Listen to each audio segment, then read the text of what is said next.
Right now, as you listen to this, there are two versions of you. The first version is the one living your current life, accepting your current limitations, making excuses for why you can't have what you want. The second version is the person you could become, the unstoppable force that exists within you, waiting to be unleashed. The difference between these two versions isn't talent, luck, or circumstances. It's belief. Self-belief is the single most powerful force that separates those who achieve extraordinary things from those who live ordinary lives. And here's what most people don't understand. Belief isn't something you're born with or without. It's something you can force yourself to develop systematically and deliberately. This audiobook will teach you how to rewire your brain for unshakable self-belief. You'll learn the exact psychological techniques used by the most successful people in the world to overcome self-doubt, build unstoppable confidence, and program their minds for inevitable success. By the end of this journey, you won't just believe in yourself. You'll know with absolute certainty that you are unstoppable. Chapter 1. The Belief Prison. Why your mind keeps you small. Your biggest enemy isn't the economy, your competition, or your circumstances. Your biggest enemy is the voice in your head that tells you that you're not good enough, smart enough, or capable enough to achieve what you want. This voice isn't telling you the truth. It's telling you a story. A story that has been programmed into your subconscious mind through years of conditioning, criticism, and fear-based thinking. Every single limitation you currently believe about yourself is nothing more than a mental program running in the background of your mind. These programs were installed when you were young, when your brain was most impressionable. Maybe a teacher told you that you weren't smart.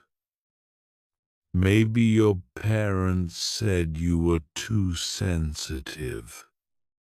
Maybe you failed at something important, and your brain decided to protect you from future failure by convincing you that you simply don't have what it takes.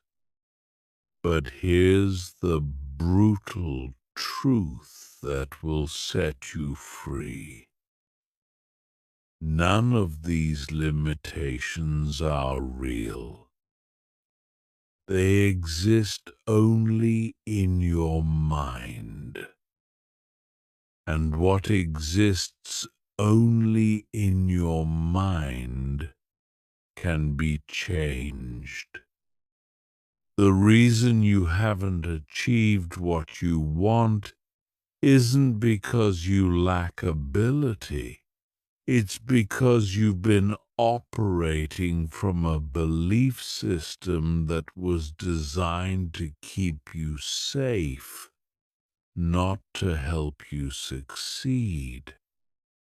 Think about this for a moment. There are people right now, at this very moment, who are less intelligent than you, who had worse starting circumstances than you, who have fewer resources than you, and yet they are achieving things you only dream about.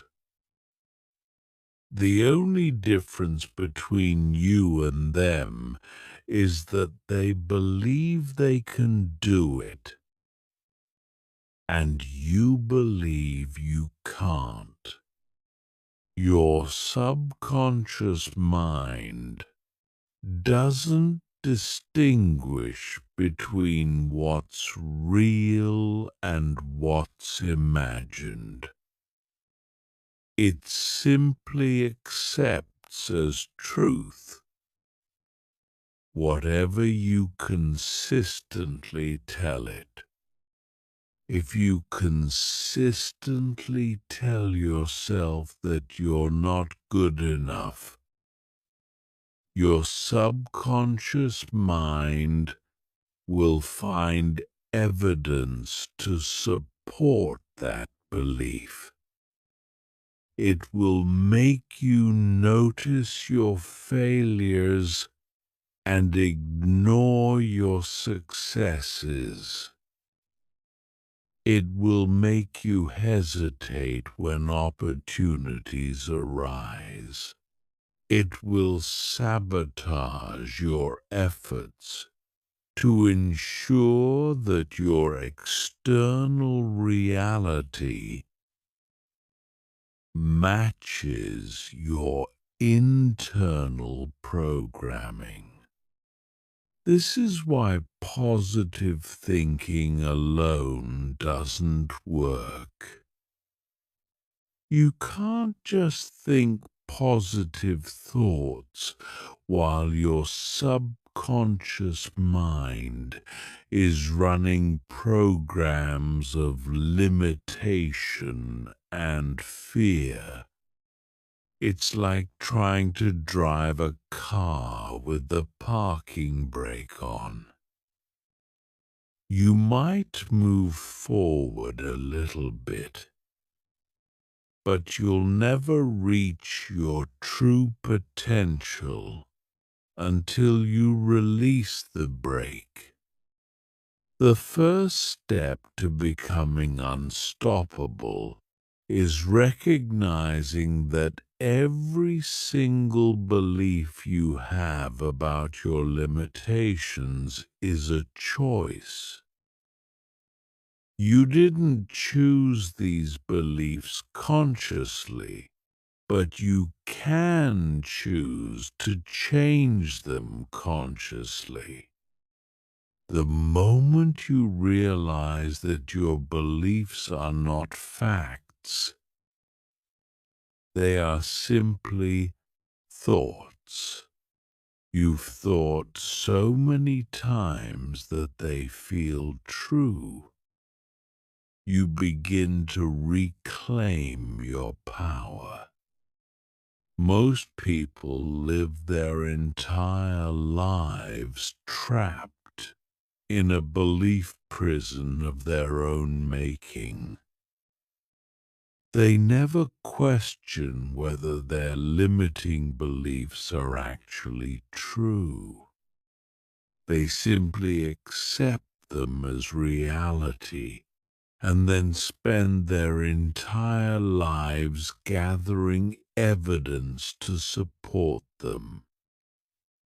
But you are not most people. You are here because you're ready to break free from the programming that has kept you small. The prison walls are made of thoughts, and thoughts can be changed. The lock on the door is fear, and fear can be conquered. The key to your freedom is the recognition that you have the power to believe whatever you choose to believe about yourself. And when you choose to believe that you are unstoppable, you become unstoppable. But changing deep-rooted beliefs isn't easy. Your mind will resist. It will try to pull you back to the familiar patterns of limitation and doubt. It will whisper all the reasons why you should stay small, stay safe, stay where you are. This resistance isn't evidence that change is impossible. It's evidence that change is happening. The stronger the resistance, the more powerful the transformation taking place. Your current beliefs about yourself were formed through repetition and emotional intensity. To change them, you must use the same process in reverse. You must repeatedly expose your mind to new beliefs about yourself, and you must attach strong positive emotions to these new beliefs until they become more real to your subconscious mind than the old limitations. This is not about lying to yourself or engaging in fantasy. This is about recognizing the truth about your potential that your limiting beliefs have hidden from you.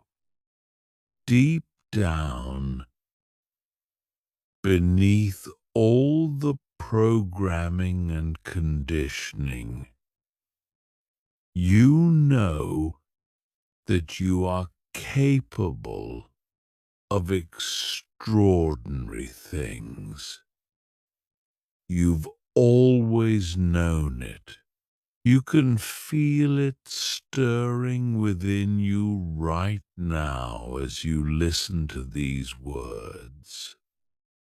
The time has come to stop living as a prisoner of your own mind and start living as the powerful, capable, unstoppable person you were born to be.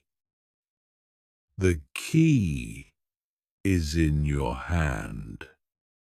The door is ready to open. All you have to do is choose to believe in yourself as powerfully as you've chosen to believe in your limitations. Chapter 2: The Science of Self-Belief. Rewiring your brain for success. Your brain is not fixed. This single fact changes everything.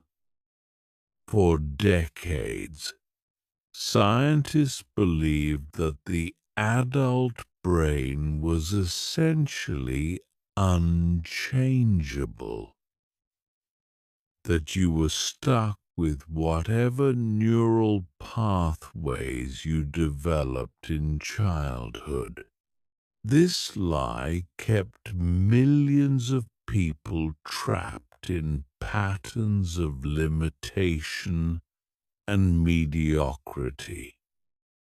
But neuroscience has proven beyond any doubt that your brain is constantly changing, constantly rewiring itself based on your thoughts, emotions, and experiences. This process is called neuroplasticity, and it's the biological foundation of your ability to transform yourself completely. Every thought you think strengthens certain neural pathways and weakens others. Every emotion you feel literally rewires your brain. Every experience you have creates new connections between neurons. This means that your capacity for self-belief isn't fixed by your genetics or your past. It can be developed, strengthened, and expanded just like a muscle. When you think a thought, your brain creates a neural pathway. When you think that same thought again, the pathway gets stronger. Think it enough times, and it becomes an automatic pattern, a mental highway that your thoughts travel down without conscious effort. This is how beliefs are formed. They are simply thoughts. You've thought so many times that your brain has created superhighways to support them. The beliefs you have about yourself right now, whether they're empowering or limiting, exist as physical structures in your brain. The good news is that you can build new structures and weaken old ones. Every time you choose to think a new thought about yourself, you're literally rewiring your brain. Every time you act in a way that's consistent with who you want to become rather than who you've been, you're strengthening the neural pathways that support your new identity.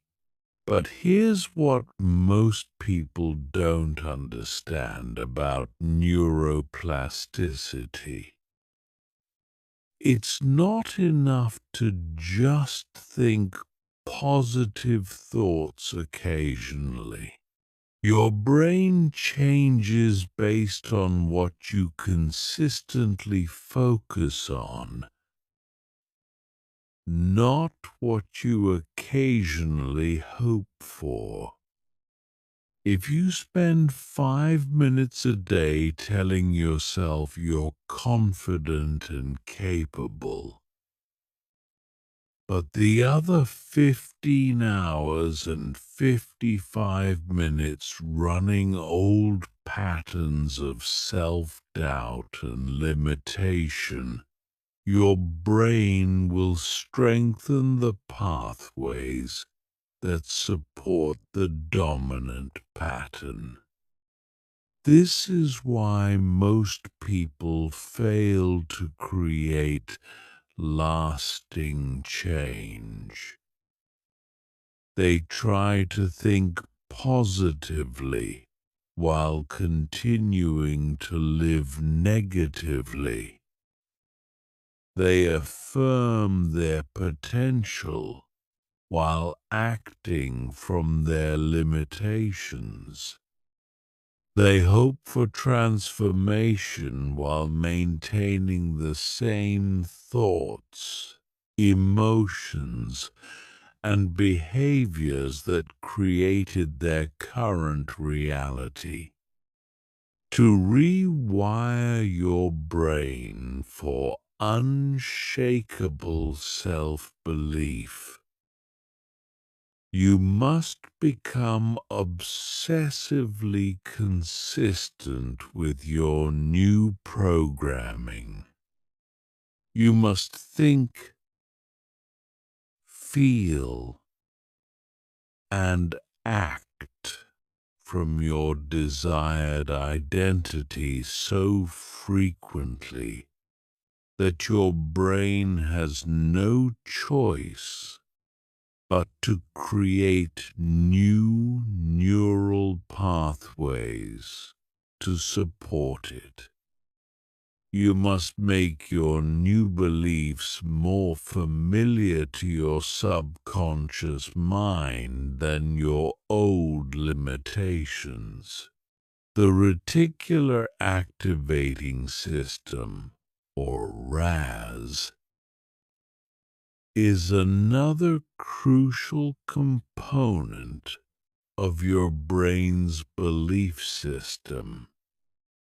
This network of neurons acts as a filter, determining what information gets through to your conscious awareness.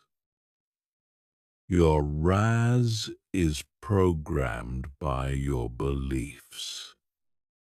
If you believe you're unlucky, your RAS will filter reality to show you evidence of your bad luck while ignoring evidence of your good fortune.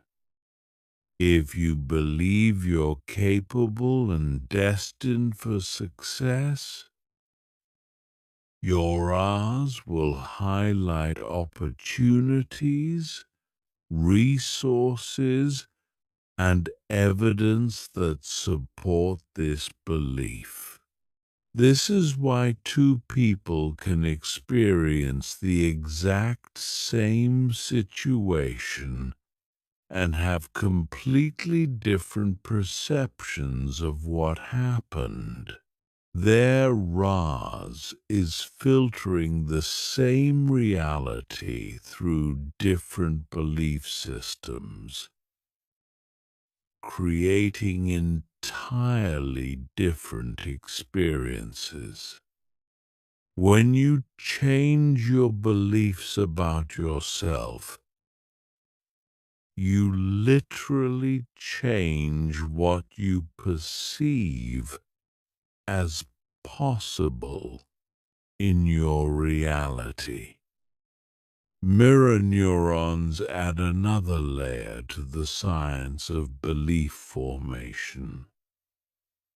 These specialized brain cells fire both when you perform an action and when you observe someone else performing the same action. This is why spending time around confident, successful people can actually rewire your brain for confidence and success. Your mirror neurons are constantly absorbing and mimicking the neural patterns of people you're exposed to. If you surround yourself with people who doubt themselves, complain constantly, and make excuses, your mirror neurons will strengthen those patterns in your own brain.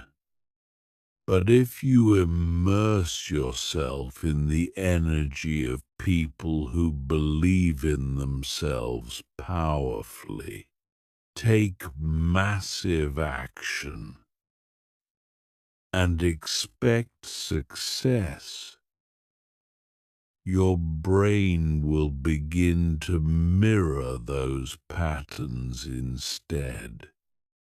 The prefrontal cortex, the part of your brain responsible for decision-making and self-control, also plays a critical role in developing self-belief.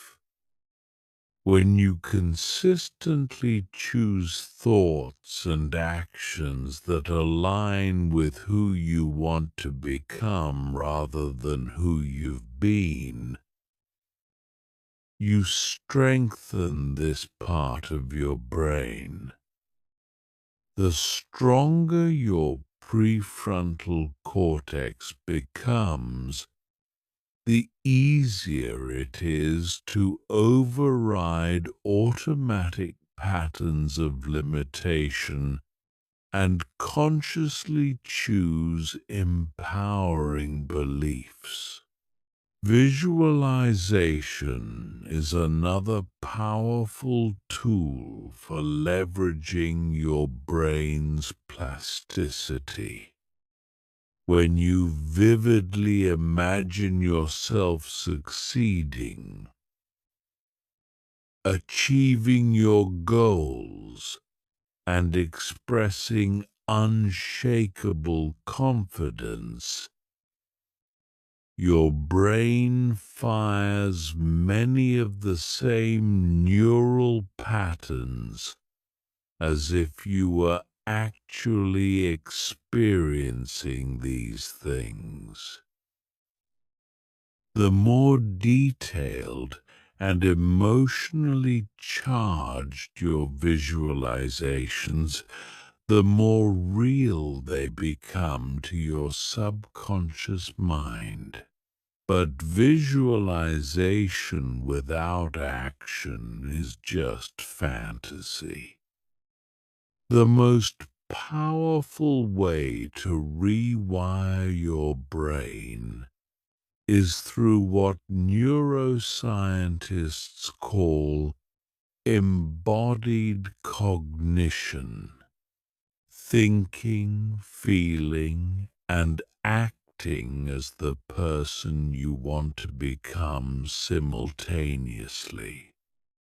When you align your thoughts, emotions, and behaviors with your desired identity, you create coherence in your nervous system that accelerates the rewiring process. Your brain is always changing. The question is whether it's changing in a direction that supports your greatest potential or strengthens your limitations. Every moment of every day, you're either building neural pathways that support self-belief or reinforcing patterns of doubt. There is no neutral. You are either growing stronger or growing weaker. You are either becoming more confident or more fearful. You are either moving toward your unstoppable self or away from it.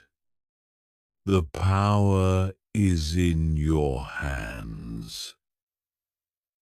Your brain is waiting for your instructions. The neural pathways of extraordinary self-belief are ready to be built.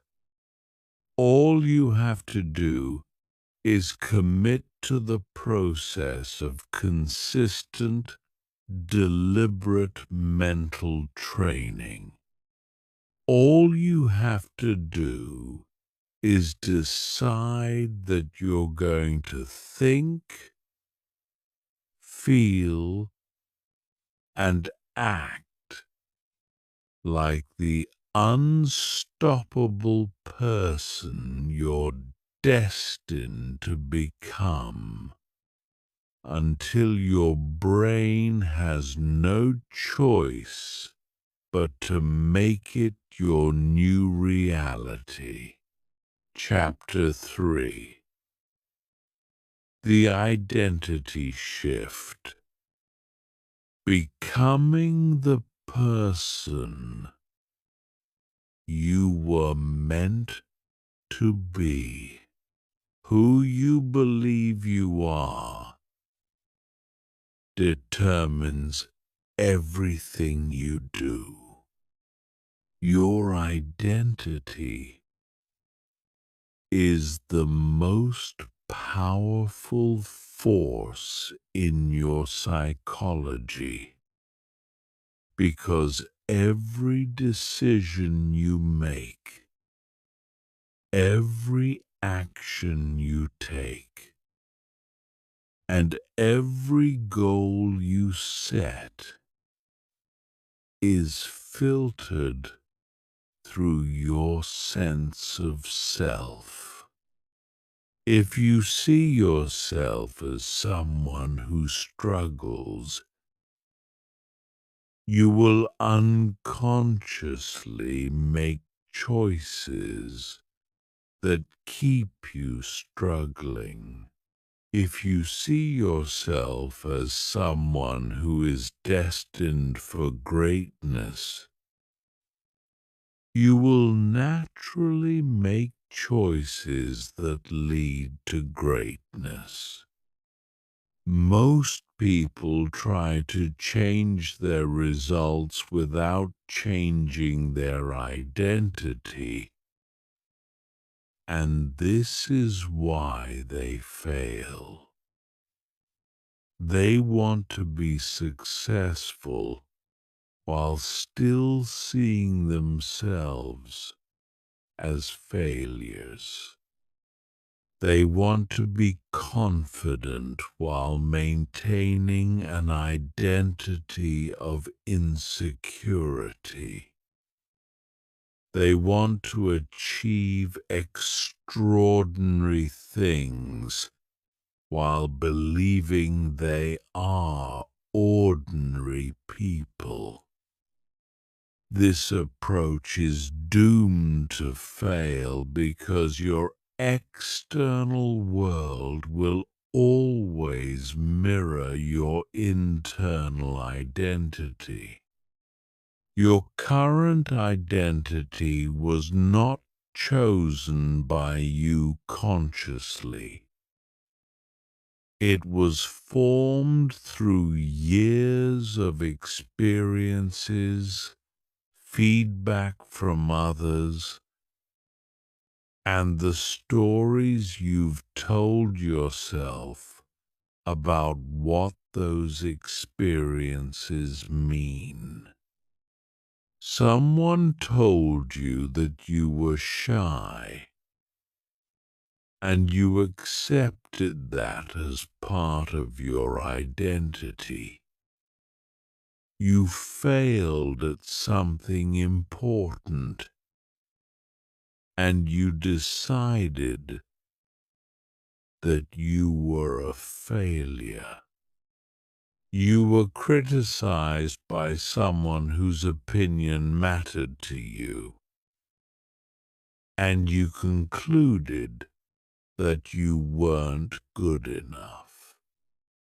But here's what you must understand. Your identity is not who you are. It's who you've decided to be based on limited information and often inaccurate interpretations. The shy person is not inherently shy.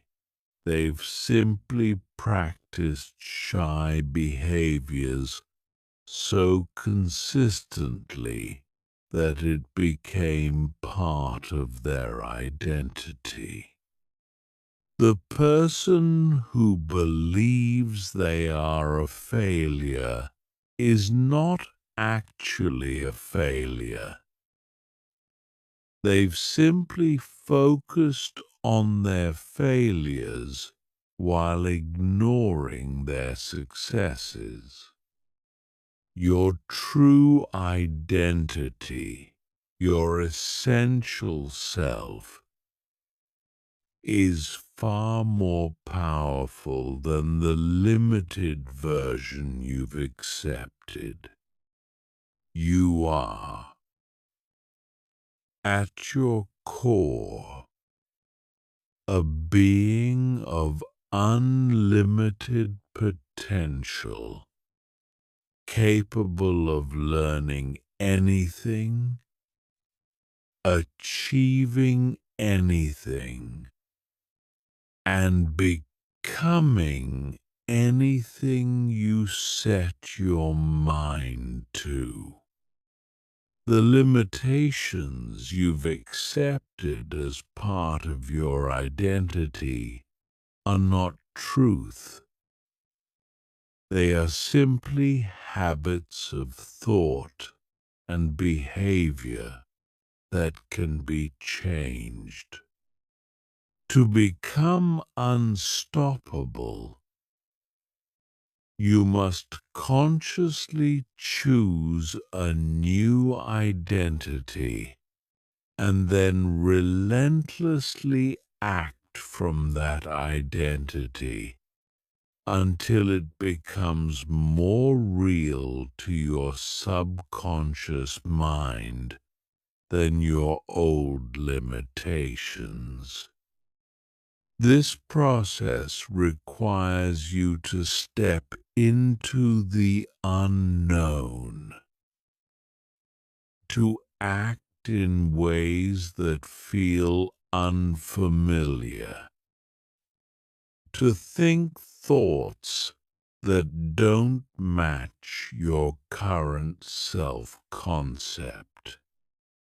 The first step in shifting your identity is to get crystal clear about who you want to become. Not what you want to have or achieve, but who you want to be. What are the characteristics of your unstoppable self? How does this person think? How do they feel? How do they act? How do they respond to challenges? How do they treat others? How do they treat themselves? Write down a detailed description of your ideal identity. Don't worry about whether it feels realistic based on who you are now. Your current identity wasn't realistic when you first started developing it either. You weren't born knowing how to be insecure, doubtful, or limited. You learned those patterns, and you can learn new ones. Once you have a clear vision of your new identity, you must begin acting from that identity immediately, even if it feels fake at first. This is called acting as if, and it's one of the most powerful psychological techniques for creating rapid change.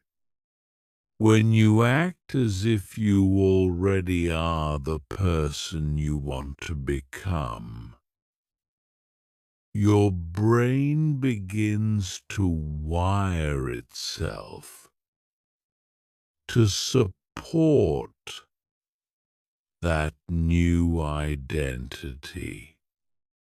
Every action you take either reinforces your current identity or builds your new one. When you choose courage over fear, you strengthen your identity as a courageous person.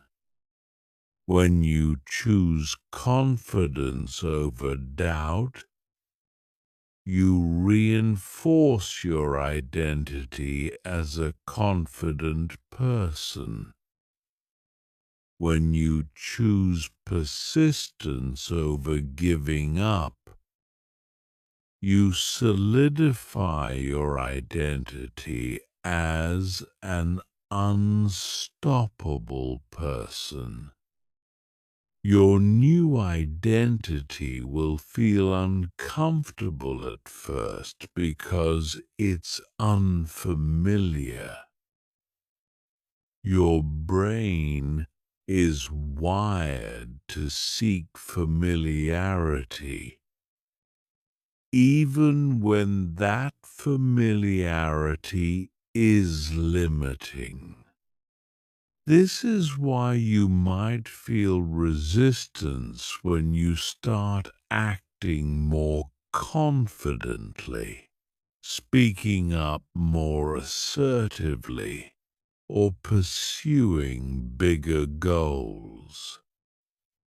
Your old identity is fighting to maintain control. This resistance is not a sign that you're being fake or inauthentic. It's a sign that you're growing. Authenticity isn't about being true to who you've been.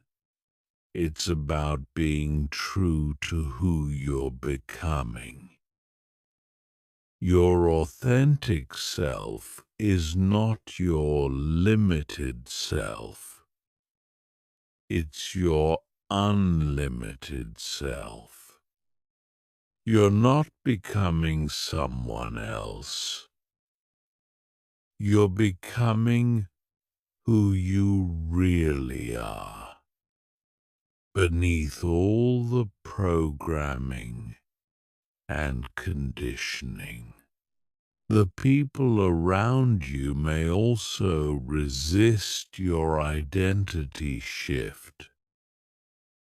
They've gotten used to you being a certain way, and your growth challenges their own limitations.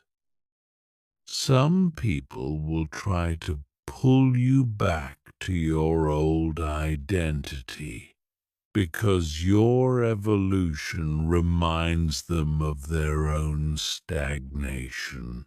This is why it's crucial to surround yourself with people who support your growth, and to limit your exposure to those who try to keep you small. Language plays a critical role in identity formation. The way you talk about yourself programs your subconscious mind. If you say, "I am not good at this," or "I am not the type of person who," you're literally programming limitations into your identity.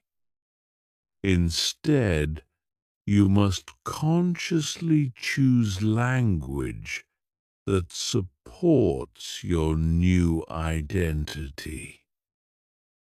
I am learning to be good at this. Or, I am becoming the type of person who creates space for growth and transformation. Your new identity must be backed up by evidence. But you don't need to wait for evidence to start believing in your new identity. You create evidence by acting from your new identity. Every time you choose courage, you create evidence that you are courageous. Every time you persist through difficulty, you create evidence that you are unstoppable. Every time you believe in yourself despite external circumstances, you create evidence that you are powerful. The compound effect applies to identity development just as it applies to everything else. Small, consistent actions aligned with your new identity create massive transformation over time. You don't become unstoppable overnight, but you can become a little more unstoppable every day. You don't develop unshakable confidence in a week, but you can strengthen your confidence with every choice you make. Your identity is not your destiny. It's your choice.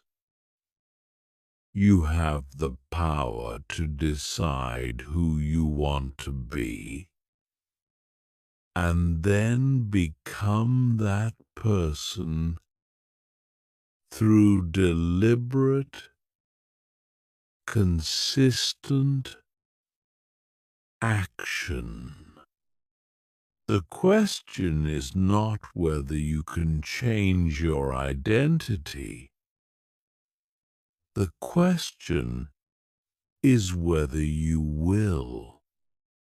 The question is whether you're committed enough to your transformation to act like the person you want to become, even when it feels uncomfortable, even when others don't understand, even when your old patterns try to pull you back. Your unstoppable identity is waiting for you to claim it. It's not something you need to earn or deserve. It's something you need to choose and embody. The moment you decide that you are unstoppable and begin acting from that identity, you begin the process of making it your reality. The moment you choose to believe in your unlimited potential and back that belief with consistent action, you start becoming the person you were always meant to be. Chapter 4. Breaking through the fear barrier.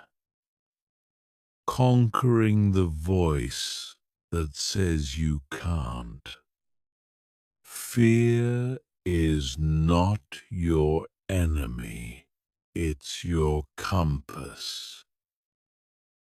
Every time you feel afraid, you're being pointed toward exactly what you need to do to grow. Every time that voice in your head says, "You can't," it's actually showing you the path to your next level. Most people run from fear, but unstoppable people run toward it.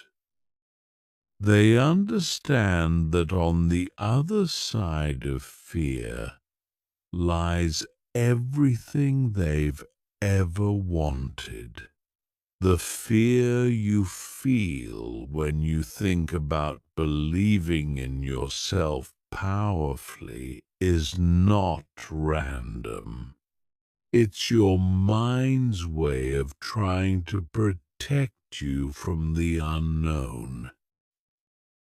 Your brain is hardwired to keep you alive, not to help you thrive.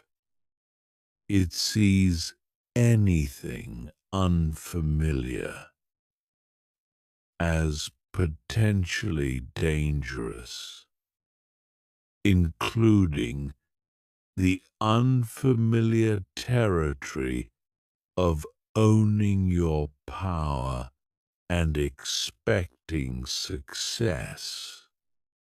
But here's what your fearful mind doesn't understand. Staying small is actually the most dangerous thing you can do. Playing it safe is the riskiest strategy of all.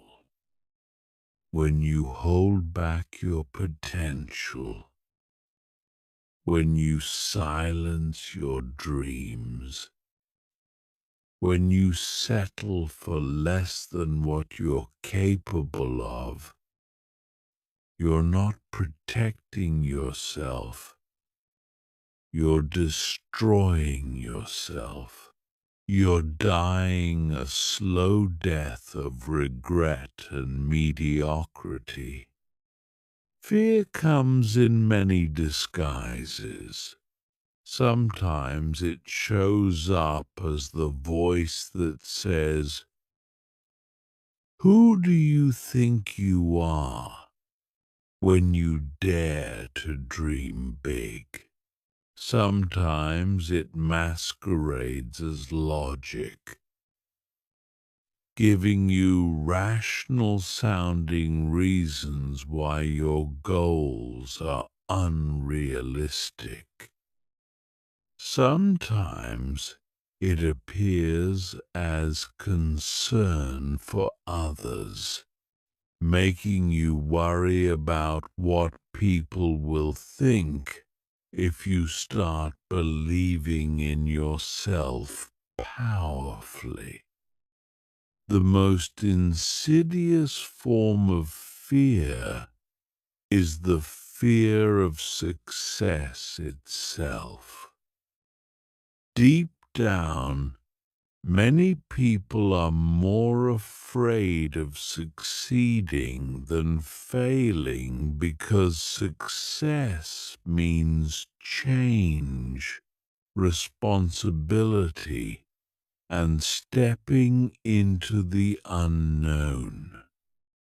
Failure, on the other hand, is familiar. It confirms what you already believe about yourself and allows you to stay exactly where you are. Fear of success often stems from childhood programming. Maybe you were taught that successful people are selfish, or that money is the root of all evil. Maybe you learned that standing out is dangerous, or that it's better to blend in than to shine.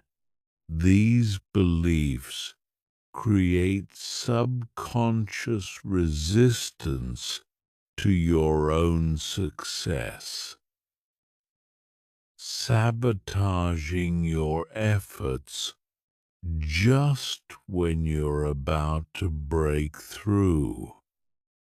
Another common fear is the fear of responsibility.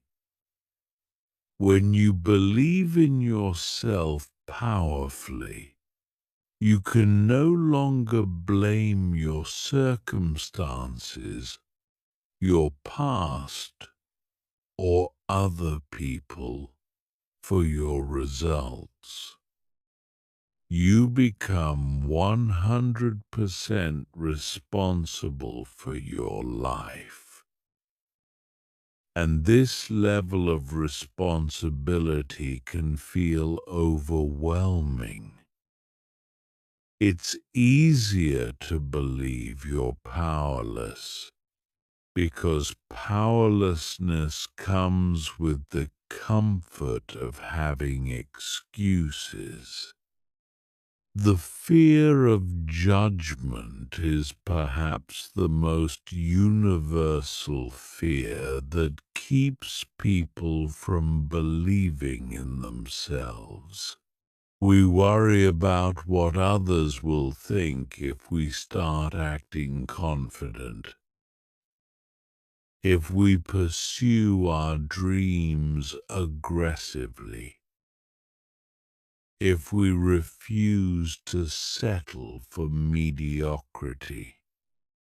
We imagine that people will think we're arrogant, delusional, or getting too big for our britches. But here's the truth about what other people think. Most people are so consumed with their own insecurities and limitations that they barely notice what you're doing. And the people who do judge you for believing in yourself are usually the ones who are most frustrated with their own lack of self-belief. Happy, successful people celebrate when others believe in themselves, because it reminds them of their own potential. The way to conquer fear is not to eliminate it, but to dance with it. Fear never goes away completely. Even the most successful, confident people in the world still feel fear. The difference is that they've learned to feel fear and take action anyway. They've learned to use fear as fuel instead of letting it be a barrier. When you feel fear arising, the first step is to recognize it for what it is. Information. Fear is your brain's way of saying, "This is important," or "This matters to you," or "You're about to grow." Instead of running from these feelings, get curious about them. What specifically are you afraid of? What's the worst-case scenario your mind is imagining?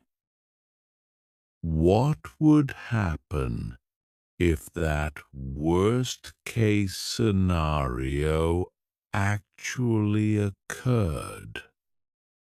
Most of the time, you'll discover that your fears are vastly exaggerated. Your mind is catastrophizing, creating dramatic stories about terrible outcomes that are extremely unlikely to happen. And even if the worst-case scenario did occur, you would almost certainly be able to handle it better than your fearful mind believes. The technique of worst-case scenario planning can be incredibly liberating. Instead of trying to avoid thinking about what could go wrong, deliberately imagine the worst possible outcome and then create a plan for how you would handle it. When you realize that you could survive and even thrive through your worst-case scenario, the fear loses its power over you. Another powerful technique for conquering fear is to flip the script. Instead of focusing on what you might lose by taking action, focus on what you will definitely lose by not taking action. What will your life look like in 5 years if you continue to let fear keep you small? What dreams will remain unfulfilled? What potential will remain untapped? What regrets will you carry? The pain of regret is far greater than the temporary discomfort of facing your fears. When you're on your deathbed, you won't regret the risks you took or the times you believed in yourself too much. You'll regret the chances you didn't take, the dreams you didn't pursue, the person you never became because you let fear keep you playing small. Fear also responds to action. The more you do the thing you're afraid of, the less scary it becomes. This is called systematic desensitization, and it's the foundation of all courage building. You don't become brave by avoiding scary situations. You become brave by repeatedly facing your fears and discovering that you can handle whatever happens. Start small. If you're afraid to speak up in meetings, practice speaking up in low-stakes conversations. If you're afraid to pursue your dreams, take one small step toward them today. If you're afraid to believe in yourself powerfully, practice believing in yourself a little more each day. Every act of courage, no matter how small, builds your confidence and reduces your fear. Remember that fear and excitement are physiologically almost identical. They both cause increased heart rate, heightened alertness, and a rush of adrenaline. The only difference is your interpretation of these sensations. When you expect something good to happen, you call it excitement. When you expect something bad to happen, you call it fear. You can literally transform fear into excitement by changing your interpretation of what you're feeling. The voice that says you can't is not the voice of truth. It's the voice of limitation.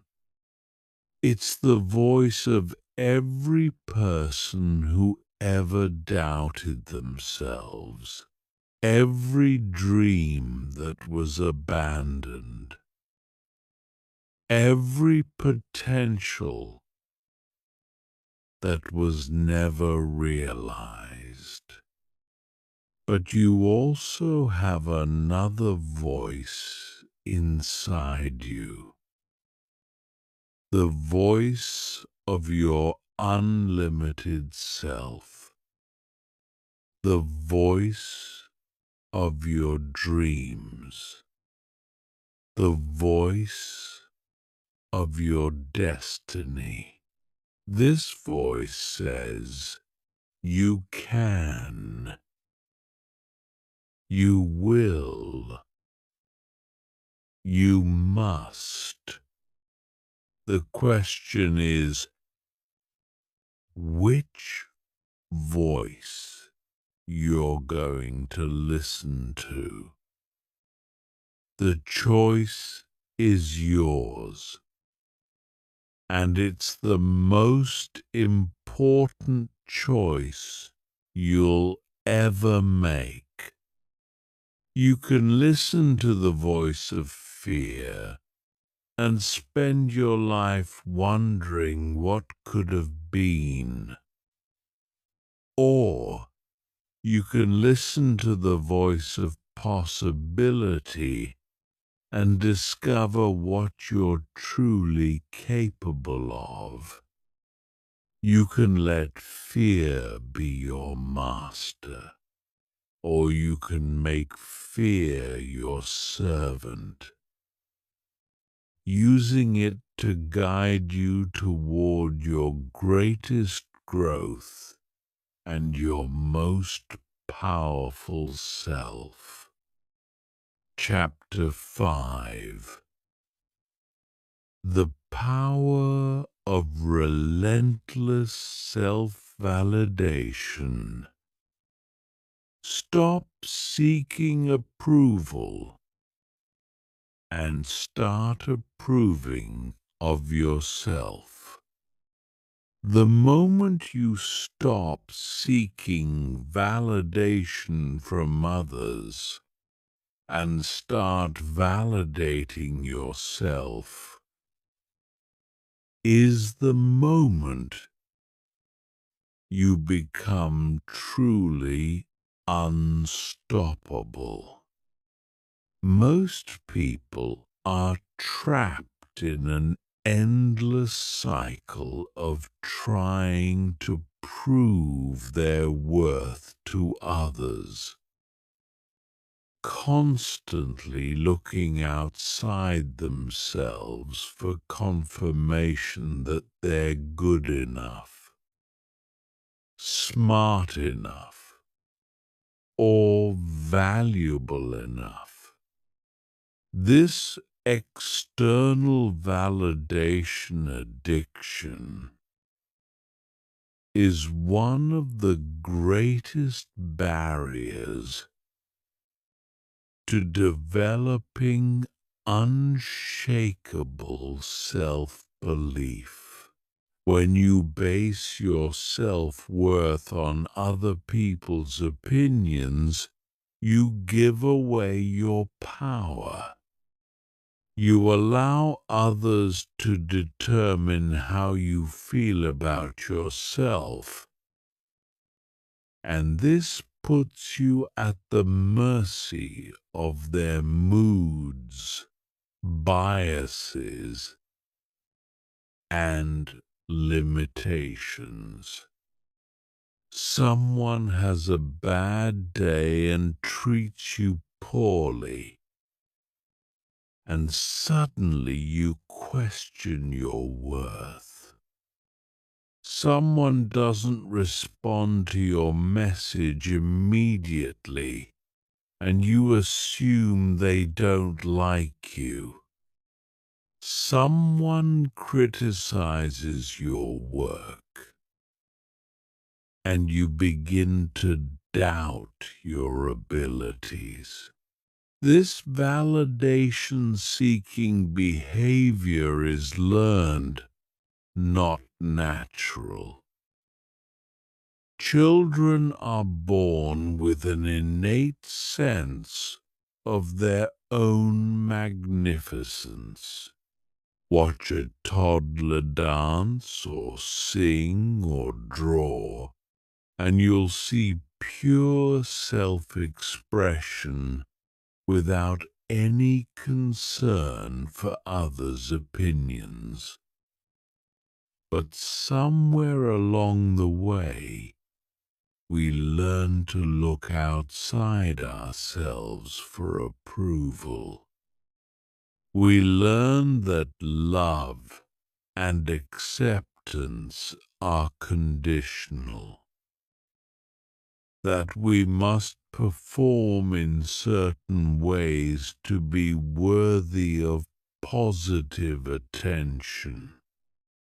The education system reinforces this pattern by teaching us to seek approval from teachers and grades, rather than developing our own internal standards of excellence. The workplace continues the conditioning by making us dependent on bosses and performance reviews for validation. Social media has taken this to an extreme by turning validation seeking into an addiction, with likes, comments, and shares becoming the new currency of self-worth. But here's what no one tells you. Other people's opinions of you are not facts. They're simply reflections of their own beliefs, experiences, and limitations. When someone judges you negatively, they're not revealing truth about you. They're revealing something about themselves.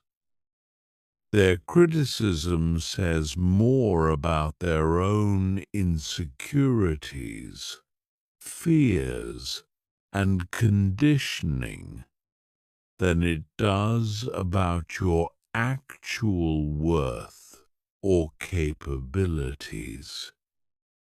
The most successful people in the world have learned to generate their own validation.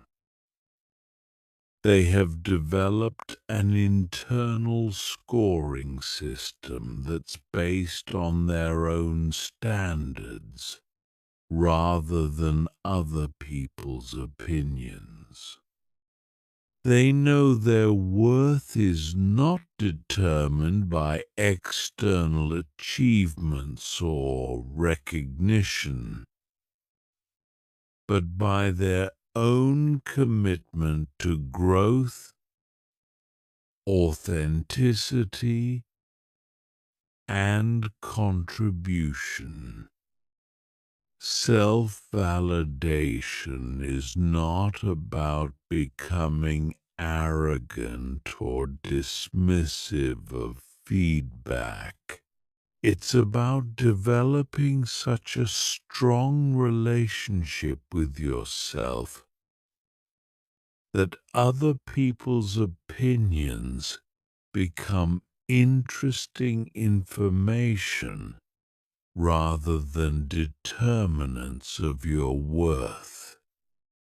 When you validate yourself consistently, you can receive criticism without being crushed and praise without being inflated. You maintain your equilibrium because your sense of self is internally generated. The first step in developing self-validation is to become aware of how often you seek approval from others. Notice how many of your decisions are influenced by what others might think. Pay attention to how much mental energy you spend worrying about others' opinions.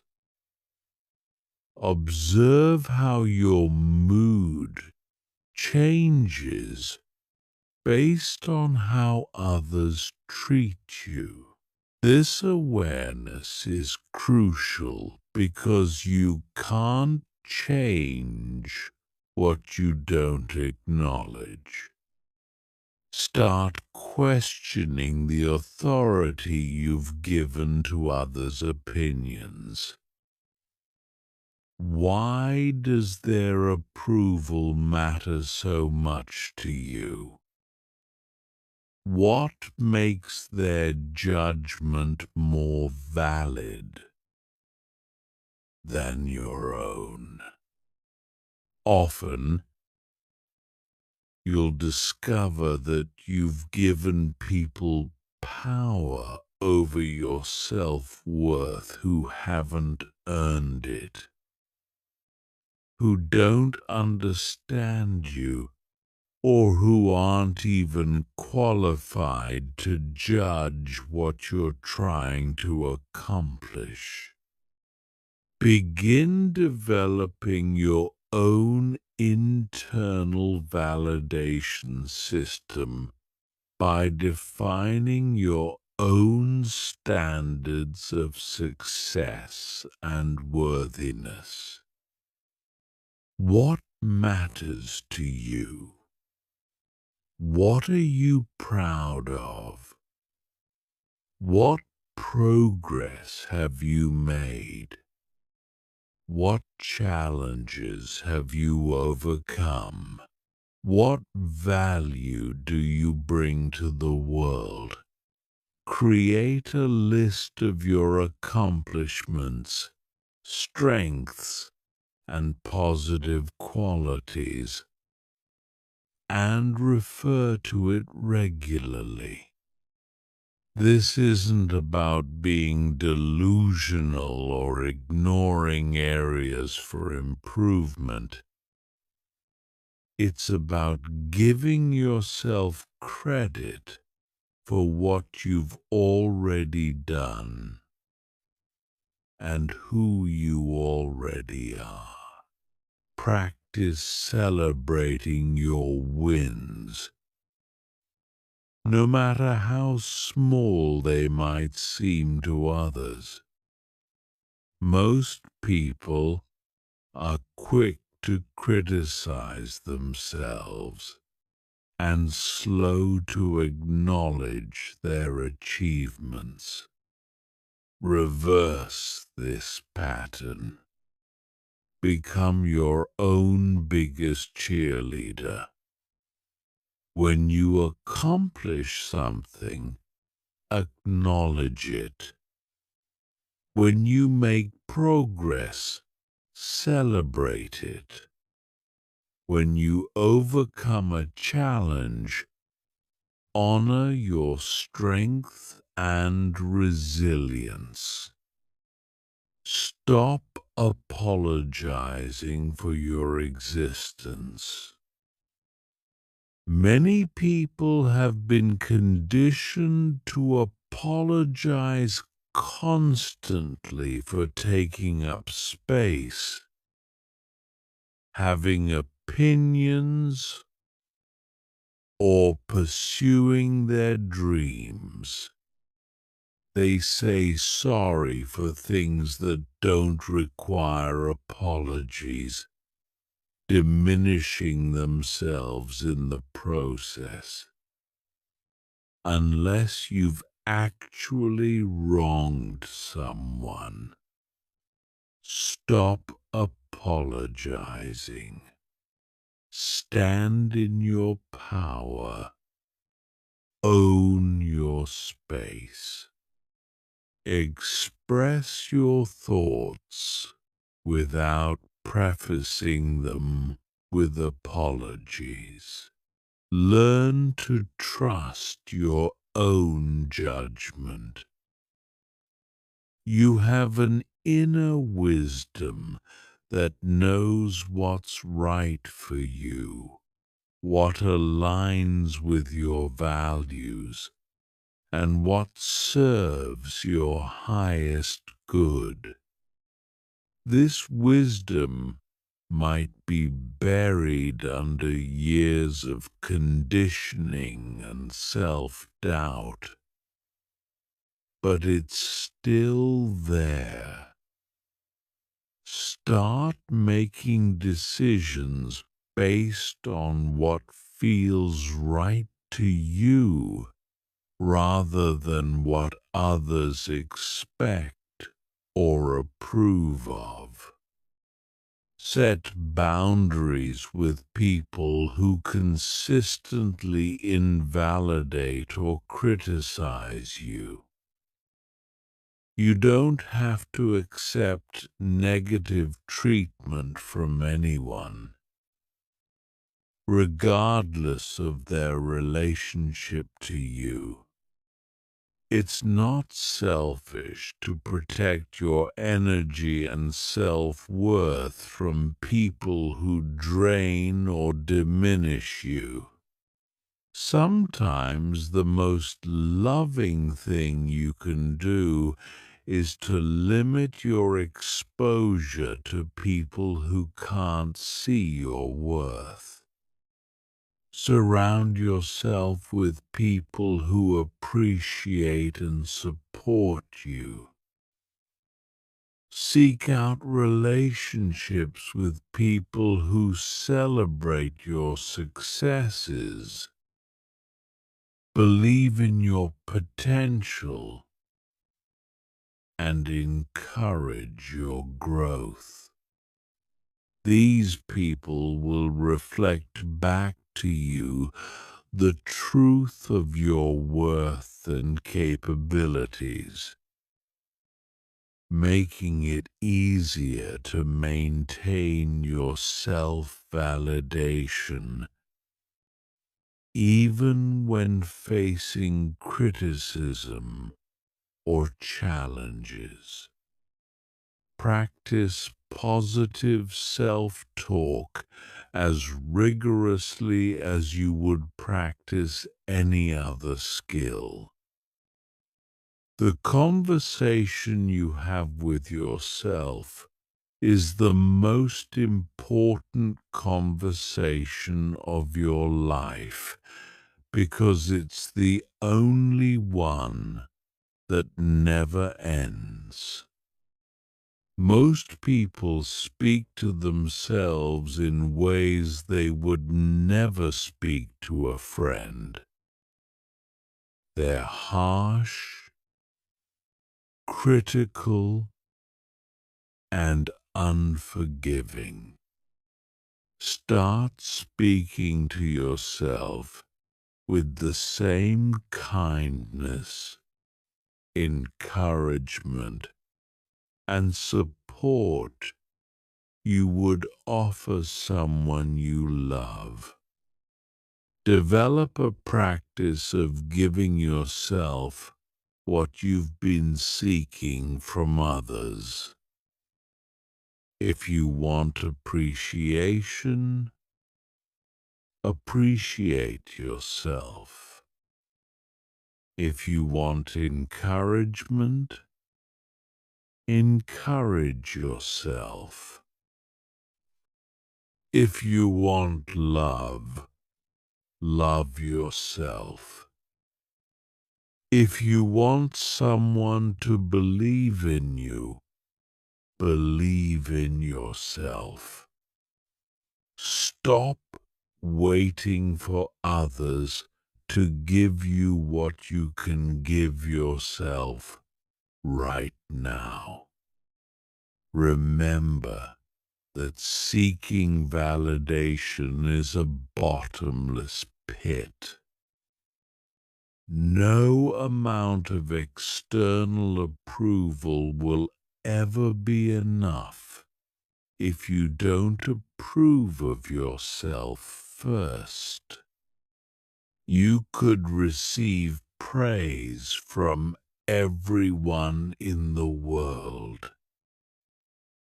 But if you don't believe you deserve it, it won't satisfy you. Conversely, when you develop genuine self-validation, criticism loses its sting, and praise becomes a nice bonus rather than a necessity. The journey to self-validation is not always easy, because it requires you to go against years of conditioning and social programming. There will be times when you slip back into seeking approval from others, and that's okay. The goal is not perfection, but progress. Every time you choose to validate yourself instead of seeking it from others, you strengthen your internal foundation and move closer to becoming truly unstoppable. Your worth is not up for debate. Your value is not determined by votes. Your magnificence is not dependent on recognition. You are inherently worthy, capable, and deserving of everything you desire simply because you exist. The sooner you accept this truth and start living from it, the sooner you'll discover the unshakable confidence that comes from knowing that the most important opinion of you is your own. Chapter 6. Mental Rehearsal. Programming your subconscious for inevitable success. Your mind cannot distinguish between a vividly imagined experience and a real one. This is not metaphor. This is neuroscience. When you visualize yourself succeeding with complete emotional intensity, your brain fires the exact same neural patterns as if you were actually experiencing that success. This means you can literally program your subconscious mind for success before it happens in your physical reality. Most people use their imagination against themselves. They mentally rehearse failure, disaster, and rejection with incredible detail and emotional intensity. They visualize themselves being embarrassed, falling short, or being rejected. They run these negative scenarios over and over in their minds, unknowingly programming their subconscious for the exact outcomes they want to avoid. But you can flip this script. You can use the same mental mechanism that creates anxiety and self-doubt to create unshakable confidence and inevitable success. You can train your mind to expect success so powerfully that your subconscious will work tirelessly to make it your reality. Elite athletes have known this secret for decades. They spend hours mentally rehearsing perfect performances, imagining themselves executing flawlessly under pressure, feeling the emotions of victory before competition even begins. Studies have shown that mental practice can improve performance almost as much as physical practice. Some research suggests that combining mental and physical practice is more effective than physical practice alone. The key to effective mental rehearsal is specificity and emotional intensity. You can't just vaguely imagine yourself being successful.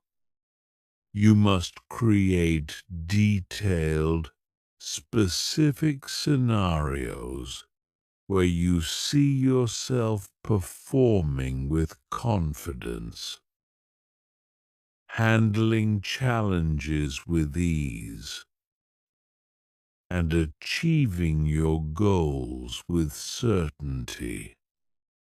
The more specific your visualization, the more real it becomes to your subconscious mind. Begin each mental rehearsal session by getting into a relaxed state. Find a quiet place where you won't be interrupted. Close your eyes and take several deep breaths. Allow your body to relax completely. This relaxed state makes your subconscious mind more receptive to new programming. Now create a detailed movie in your mind of yourself performing at your peak. If you're preparing for a presentation, see yourself walking into the room with complete confidence. Feel the certainty in your body. Hear your voice strong and clear. See the engaged faces of your audience. Feel the satisfaction of delivering powerful content that impacts others. If you're working toward a business goal, visualize yourself achieving it. See the numbers on your screen. Feel the emotions of success. Hear the congratulations from others. Experience the pride and satisfaction of accomplishment. Make it so real that your body responds as if it's actually happening. The emotional component is crucial because emotion is the language of the subconscious mind. Your subconscious doesn't respond to logic or reasoning.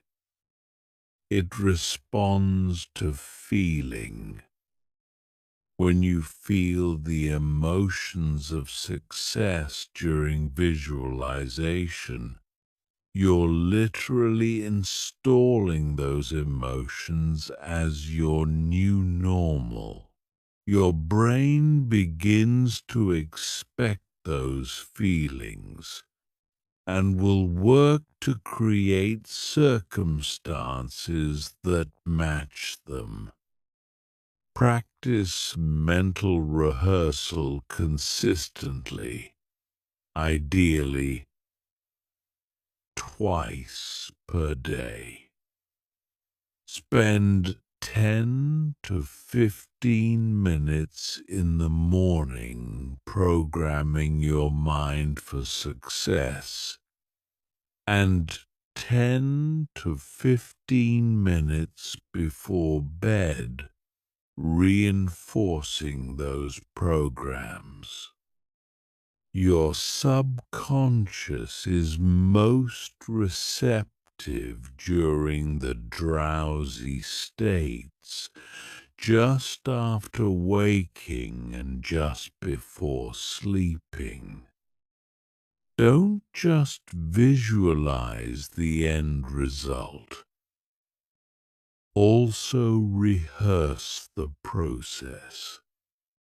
See yourself taking the actions required for success.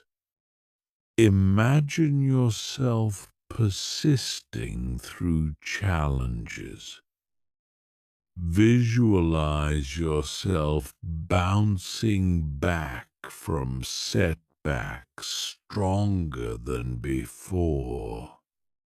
When you mentally rehearse the entire journey, not just the destination, you prepare your mind for the inevitable obstacles and program yourself to handle them with grace.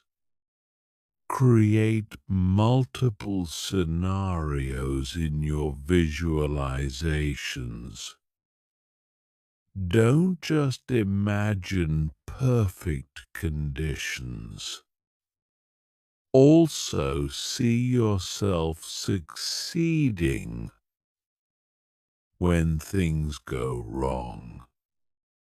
Visualize yourself performing brilliantly when you're tired, stressed, or facing unexpected challenges.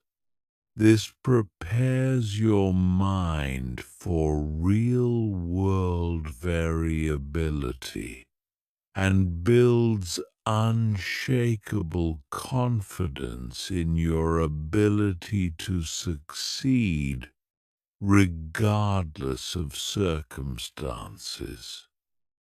Use all your senses in your mental rehearsals. Don't just see success. Hear it, feel it, smell it, taste it. The more sensory rich your visualizations, the more real they become to your subconscious. If you're imagining giving a speech, feel the fabric of your clothes. Hear the sound of applause. See the bright lights. Smell the air in the room. Mental rehearsal also works for building character traits and behaviors. You can visualize yourself being more confident in social situations, more assertive in business dealings, more disciplined in your habits. See yourself responding to challenges with calmness and wisdom. Imagine yourself making decisions from a place of strength rather than fear.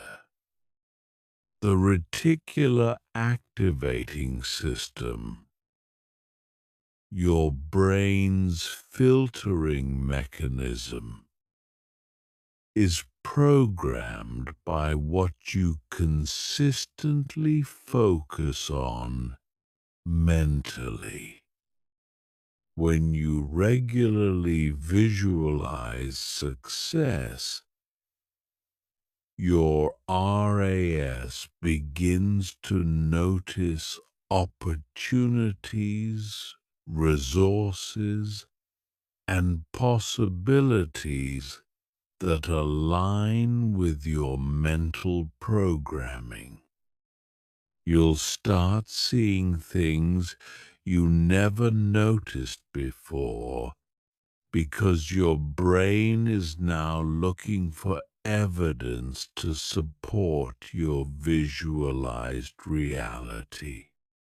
But mental rehearsal without action is just fantasy.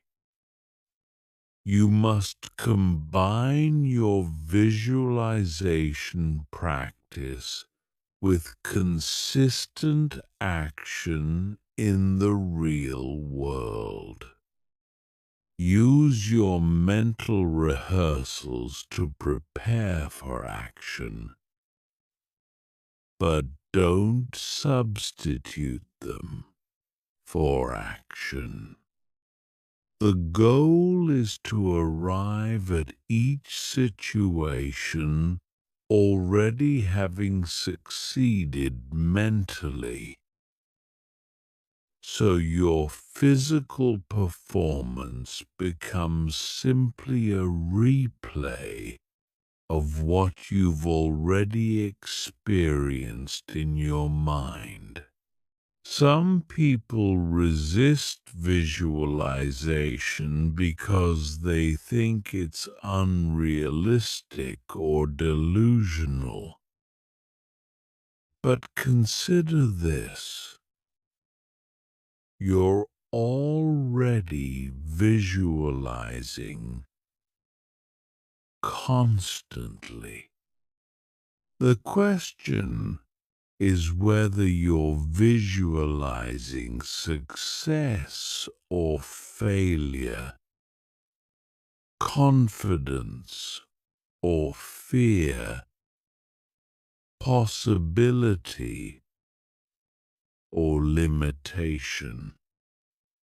You might as well train your mind to work for you instead of against you. Your imagination is one of the most powerful tools you possess. It's the workshop where your future is created. Every great achievement in human history began as someone's visualization. Every invention, every breakthrough, every moment of human progress started in someone's mind as a mental image of what could be possible. Stop using your imagination to rehearse your fears and start using it to rehearse your greatness. Stop mentally practicing failure and start mentally practicing success. Stop visualizing yourself small and start seeing yourself unstoppable. Your subconscious mind is waiting for new instructions. Give it a vision of success so compelling that it has no choice but to make it your reality. Chapter 7.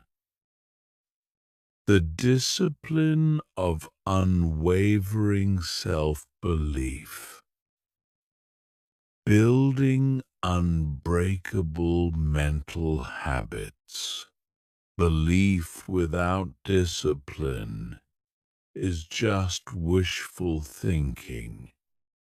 You can have moments of confidence, bursts of self-assurance, and flashes of certainty. But unless you develop the discipline to maintain these states consistently, they will remain temporary experiences rather than permanent transformations. True self-belief is not a feeling you have sometimes. It's a discipline you practice always. Most people treat confidence like an emotion, waiting to feel confident before taking confident action. This is backwards. Confidence is not something you feel and then act on. It's something you build through repeated acts of courage. You don't become disciplined because you feel like it. You become disciplined by acting disciplined, regardless of how you feel. The same principle applies to self-belief. Unwavering self-belief is a practice, not a personality trait. It's something you do, not something you are. Every moment of every day, you're either practicing self-belief or practicing self-doubt. There is no neutral ground. You're either strengthening your confidence or weakening it, building your certainty or undermining it, reinforcing your power or giving it away. The discipline of self-belief requires you to monitor your internal dialogue constantly. Most people are completely unconscious of the conversation happening in their heads. They let their minds run on autopilot, thinking whatever thoughts arise without any conscious direction. But your internal dialogue is programming your subconscious mind every moment. If you want different results, you must take control of this conversation. Start by catching yourself in negative self-talk. The moment you notice yourself thinking thoughts like, "I can't do this," "I'm not good enough," or "this won't work," stop and consciously choose a different thought. This isn't about positive thinking or lying to yourself. It's about refusing to program your mind with limitations and instead programming it with possibilities. Replace every limiting thought with an empowering one. Instead of, "I can't do this," think, "I'm learning how to do this." Instead of, "I'm not good enough," think, I'm becoming better every day. Instead of, this won't work, think, I'll find a way to make this work.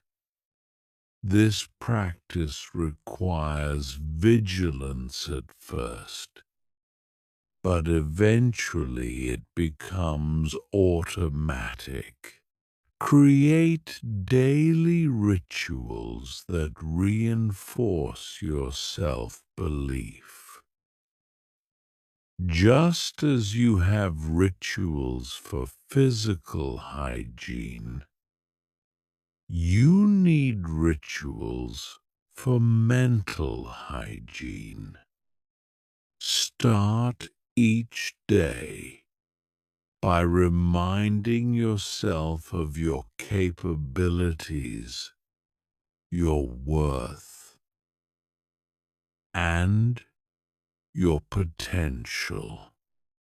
This isn't about reciting empty affirmations.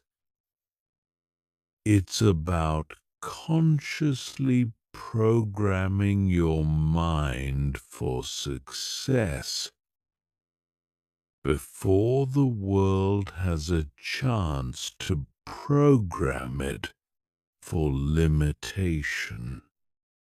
Develop a morning routine that builds your confidence before you face any challenges. This might include reading inspiring content, reviewing your goals and achievements, practicing visualization, or simply spending a few minutes appreciating yourself. The first thoughts and feelings you experience each day set the tone for everything that follows. End each day by acknowledging your progress and wins. Before going to sleep, review what you accomplished, what you learned, and how you grew. This practice programs your subconscious mind with evidence of your capability and progress while you sleep. It ensures that your last thoughts before unconsciousness are empowering rather than limiting. Build the habit of speaking about yourself with respect and confidence. The way you describe yourself to others is heard by your own subconscious mind. If you constantly downplay your abilities, make self-deprecating jokes, or focus on your weaknesses, you're programming yourself for limitation. Instead, practice speaking about yourself with pride, confidence, and optimism.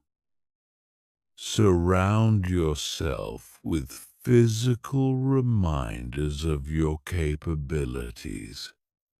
Keep a success journal where you record your achievements, no matter how small. display certificates, awards, or photos that remind you of your accomplishments.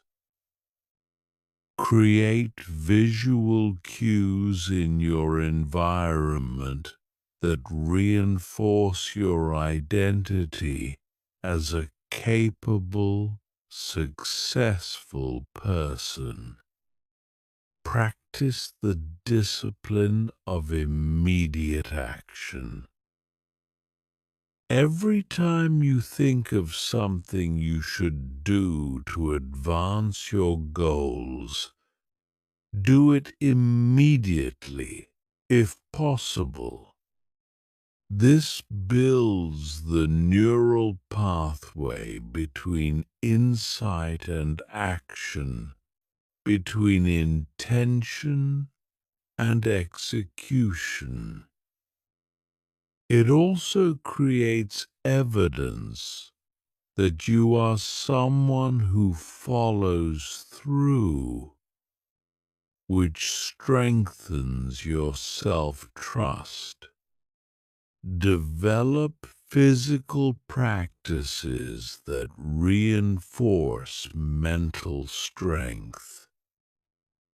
Your body and mind are connected in ways that neuroscience is only beginning to understand. When you practice physical discipline through exercise, proper nutrition, or even simple practices like making your bed, you build mental discipline as well. Physical strength creates mental strength.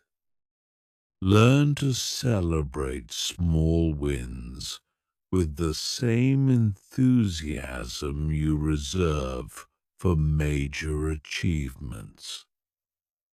Most people dismiss their daily progress as insignificant, waiting for major breakthroughs before acknowledging their success. But confidence is built through the accumulation of small victories. Every time you keep a promise to yourself, overcome a small challenge, or take a step toward your goals, you're building evidence of your capability. Practice the discipline of saying no to things that don't align with your highest self. Every yes to something that diminishes you is a no to something that could elevate you. Disciplined self-belief requires protecting your energy, time, and attention from people and activities that drain your confidence or distract you from your purpose. Create accountability systems that support your self-belief practice.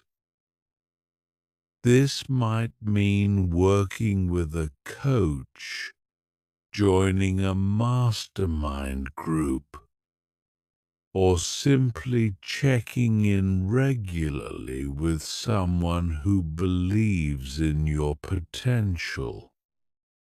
External accountability can help you maintain your practices when your motivation wavers. Develop the discipline of learning from everything. Instead of seeing challenges as evidence that you're not capable, view them as opportunities to prove that you are. Every obstacle becomes a chance to demonstrate your resilience. Every setback becomes evidence of your ability to bounce back. Every mistake becomes a stepping stone to mastery. Remember that discipline is not about perfection, it's about consistency. You will have days when your self-belief wavers, when doubts creep in, when old patterns resurface. This doesn't mean you're failing. It means you're human.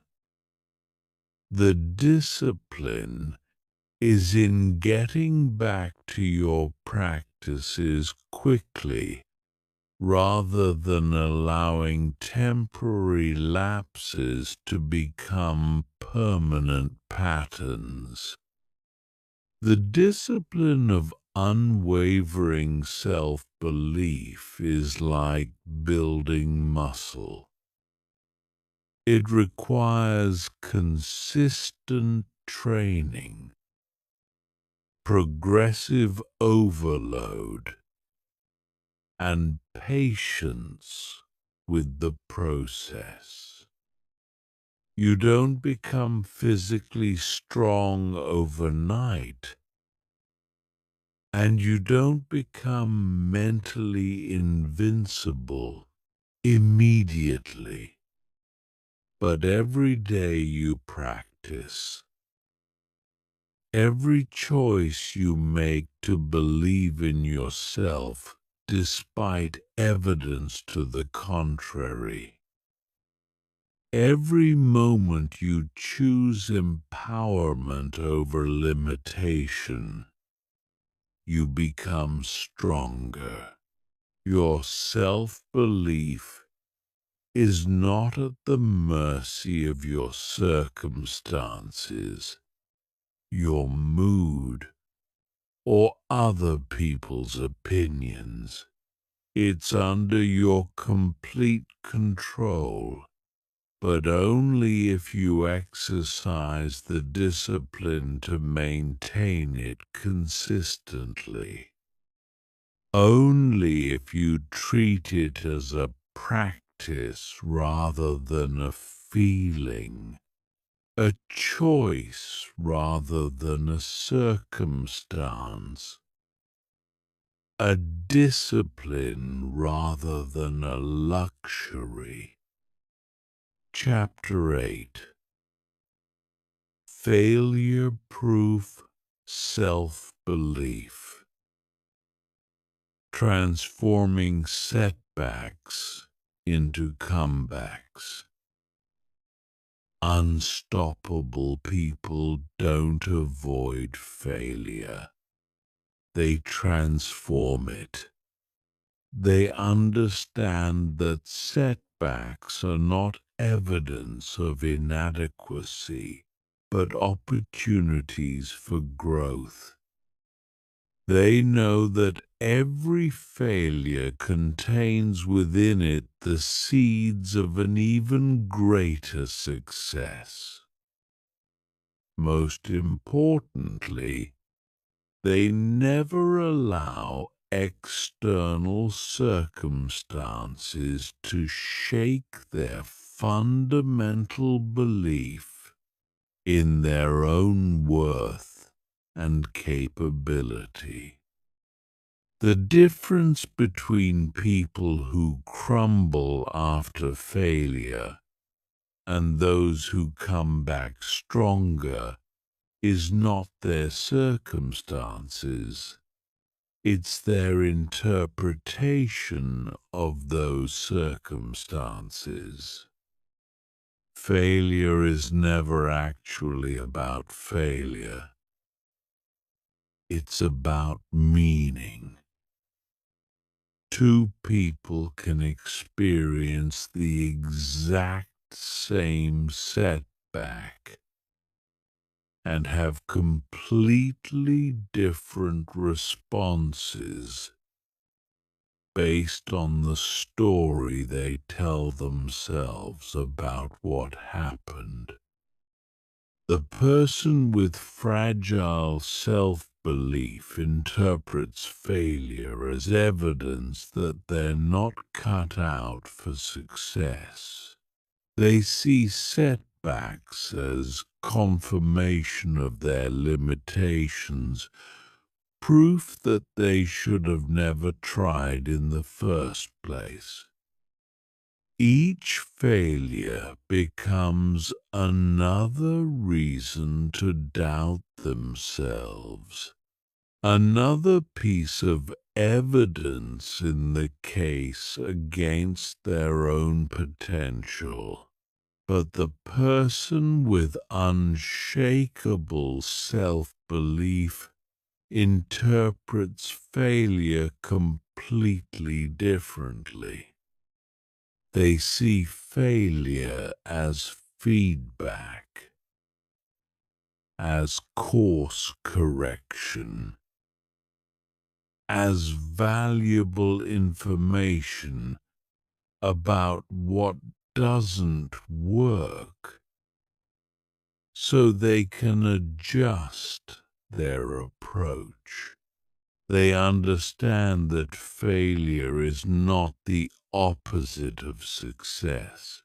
It's a stepping stone to success. Every setback becomes evidence of their resilience, proof that they have what it takes to persist through challenges. This difference in interpretation is not natural. It's trained.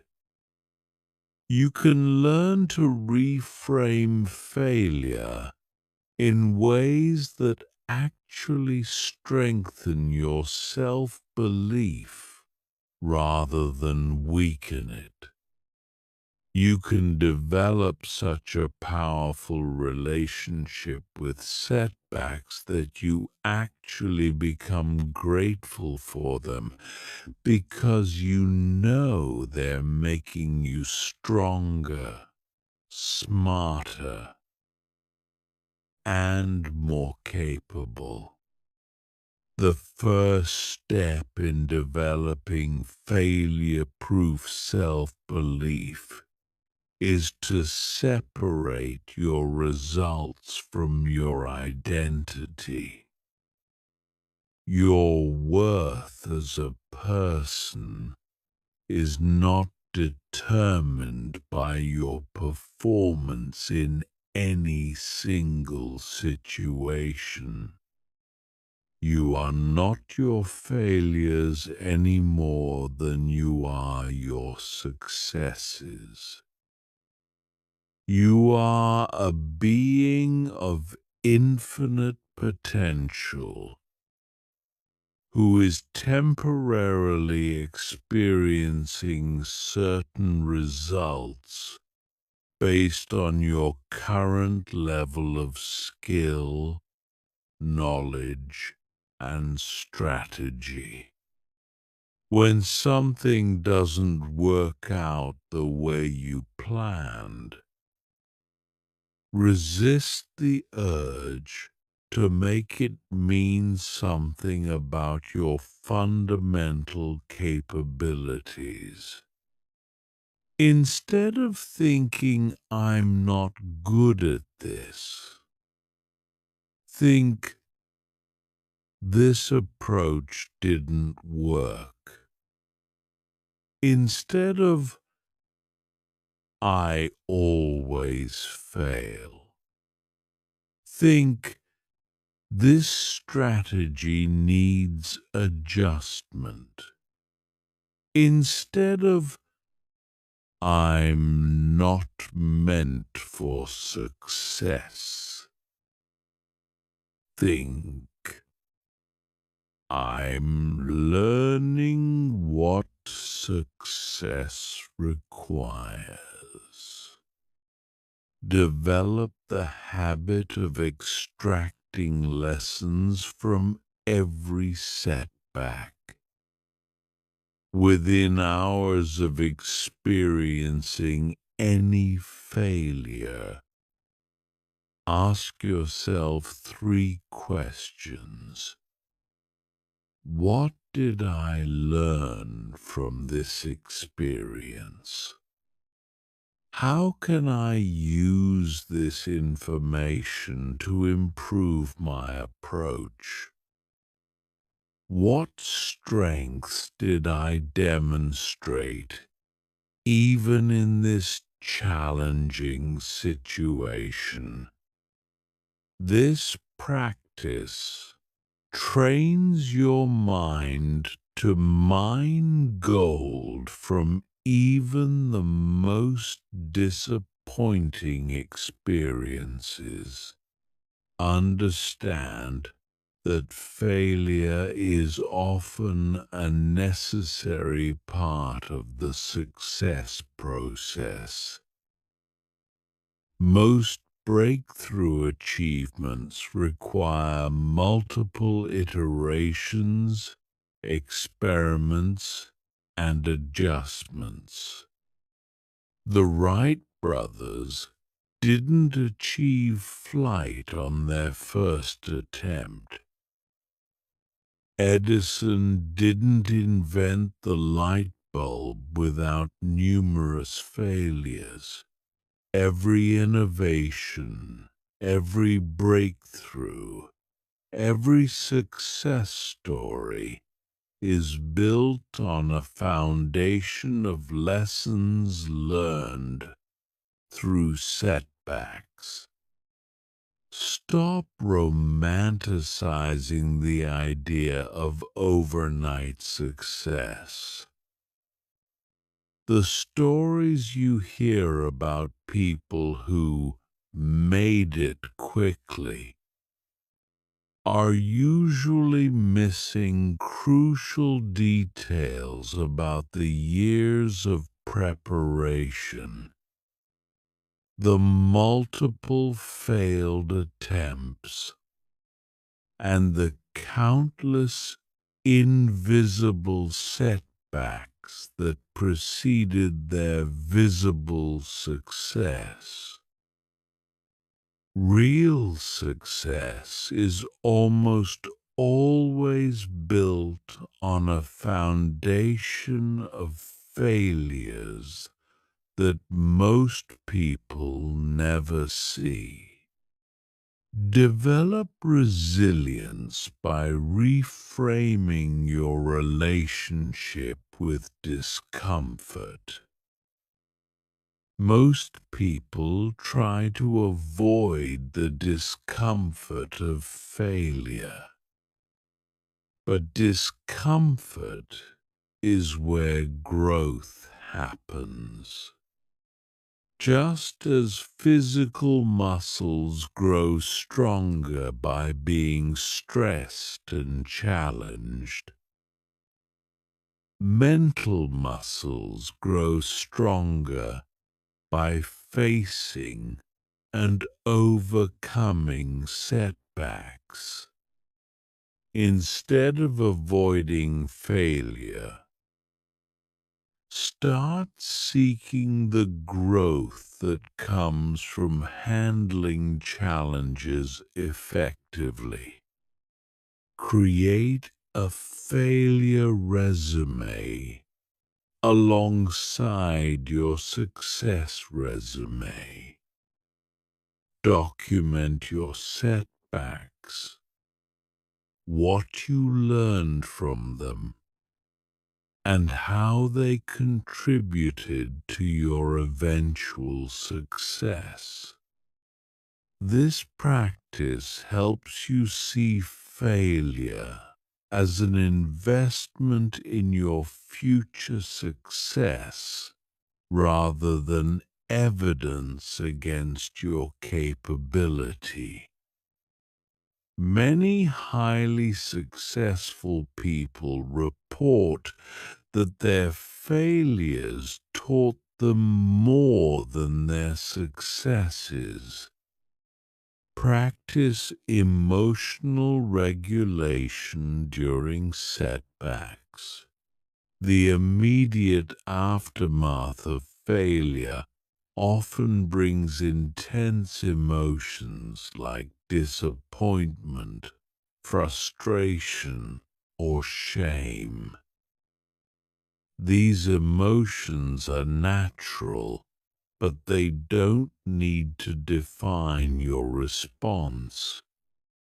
Allow yourself to feel these emotions fully without suppressing them.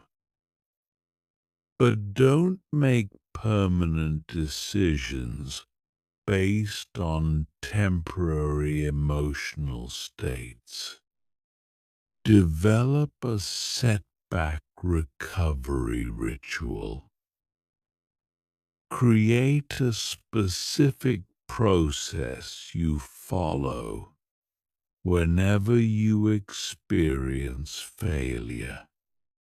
This might include taking time to process emotions, analyzing what happened objectively, extracting lessons, adjusting your strategy, and then taking the next action step.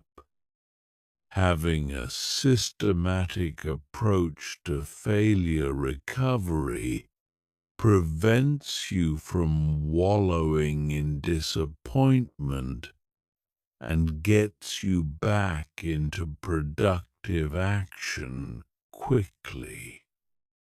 Surround yourself with people who understand that failure is part of success. If the people around you treat every setback like a catastrophe, their energy will make it harder for you to maintain perspective.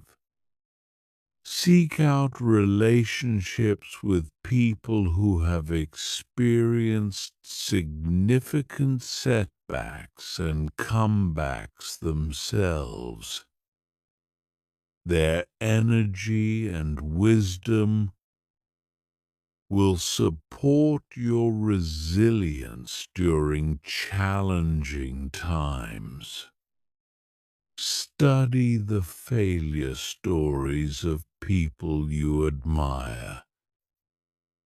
Read about how successful people handled their worst moments.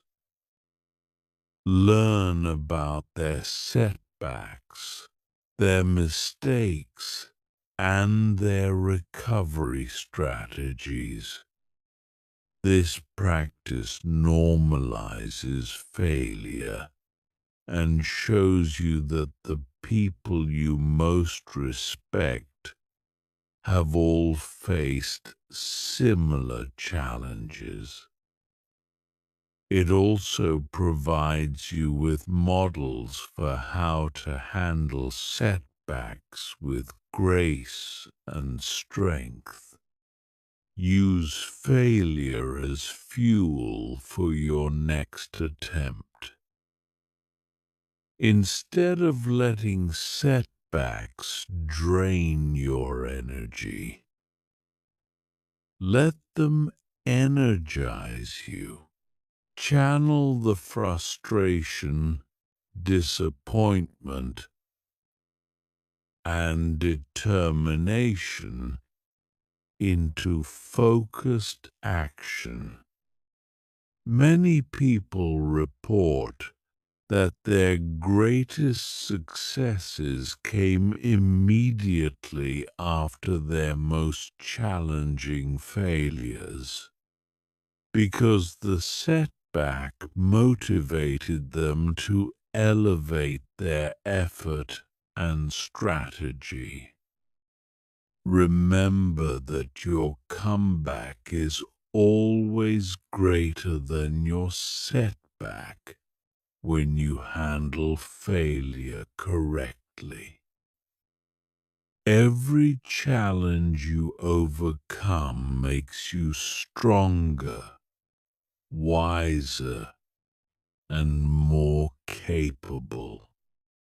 Every setback you transform into a setup for success builds your confidence in your ability to handle whatever life throws at you. Every failure you use as a stepping stone rather than a stumbling block proves that you truly are unstoppable. The goal is not to avoid failure, but to become so skilled at handling it that setbacks actually increase your confidence rather than decrease it. When you develop this level of resilience, you become truly unstoppable, because there's nothing that can permanently knock you down. You know that no matter what happens, you have the capability to bounce back stronger than before. Chapter 9. The compound effect of unwavering self-belief. How small daily choices create extraordinary results. Most people dramatically underestimate the power of consistency and dramatically overestimate the power of intensity. They look for the big breakthrough, the dramatic transformation, the overnight success that will change everything instantly. But the most powerful force in personal development is not the occasional heroic effort. It's the compound effect of small, consistent choices made over time. Every thought you think, every action you take, every choice you make is either moving you toward unshakable self-belief or away from it. Most of these choices seem insignificant in the moment. Choosing to believe in yourself when facing a small challenge doesn't feel life-changing. Replacing one negative thought with a positive one doesn't seem revolutionary. But these seemingly small choices compound over time to create extraordinary results. The compound effect works in both directions. Just as positive choices compound to create success, negative choices compound to create limitation. Every time you doubt yourself, you strengthen neural pathways of doubt. Every time you speak negatively about yourself, you program your subconscious for failure. Every time you give up when things get difficult, you build the habit of quitting. But when you consistently choose thoughts, actions, and behaviors that support your self-belief, something magical happens. Your confidence begins to build momentum. Your capabilities start expanding. Your results improve. Other people begin to see you differently. Most importantly, you begin to see yourself differently. The person who has been making small, positive choices consistently becomes genuinely unstoppable.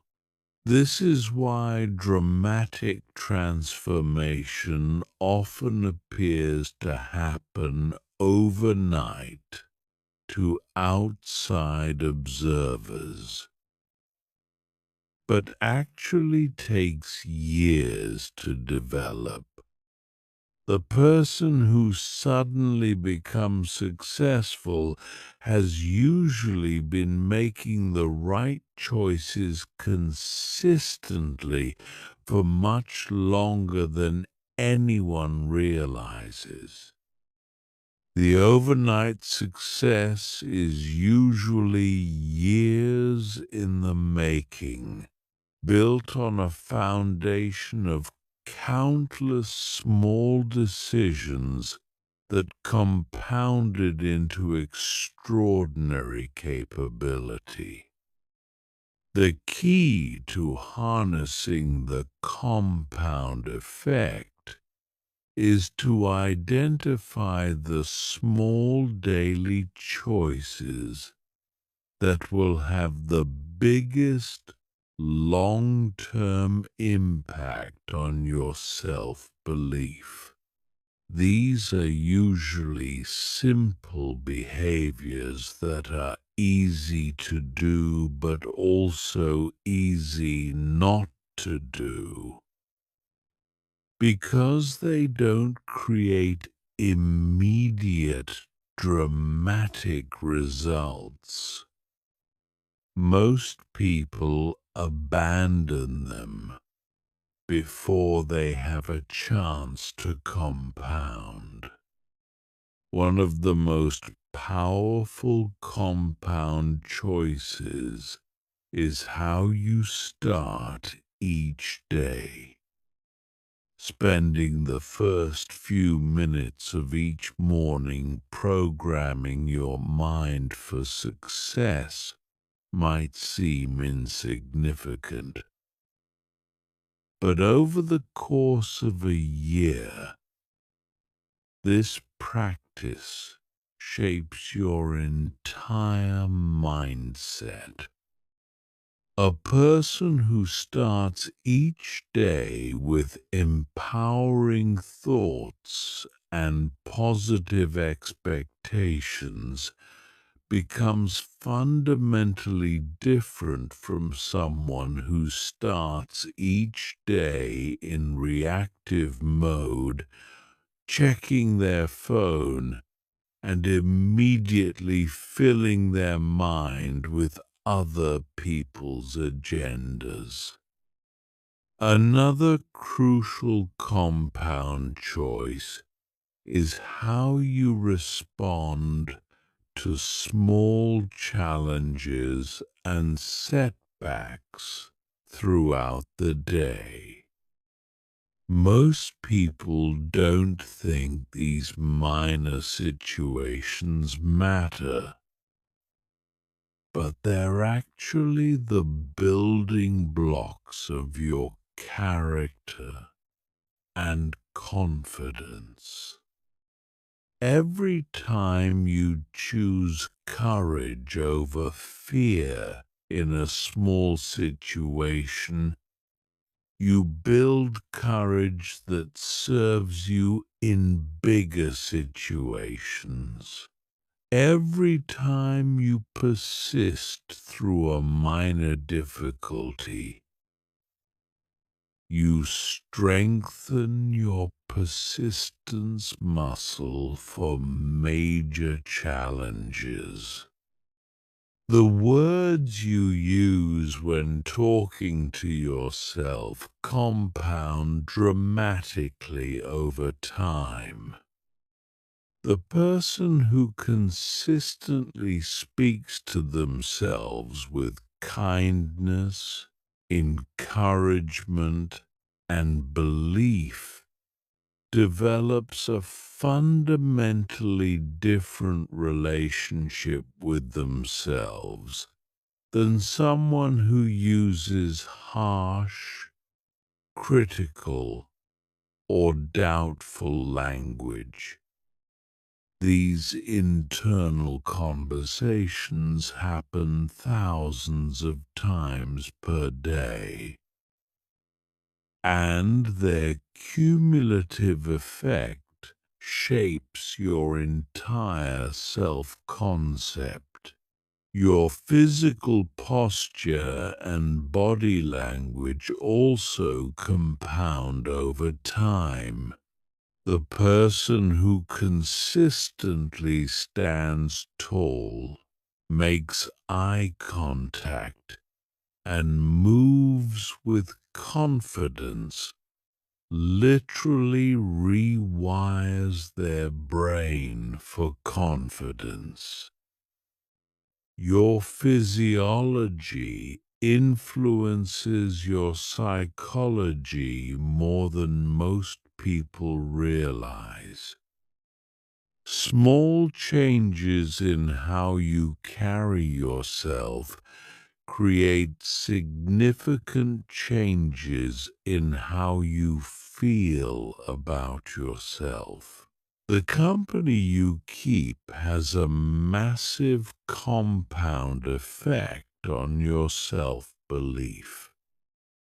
Spending time with people who believe in you, encourage your growth, and model confidence gradually elevates your own standards and expectations. Conversely, surrounding yourself with negative, doubtful, or limited people slowly erodes your belief in what's possible.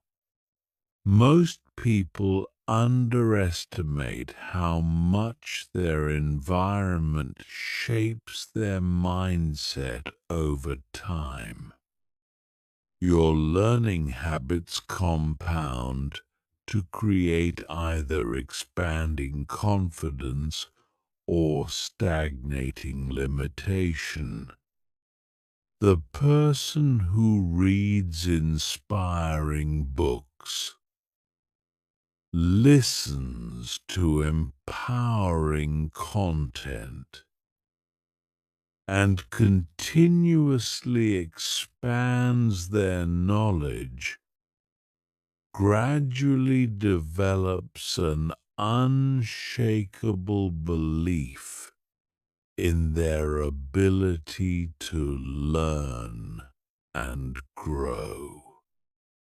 The person who consumes negative news, gossip, and entertainment that reinforces limitation gradually programs themselves for mediocrity.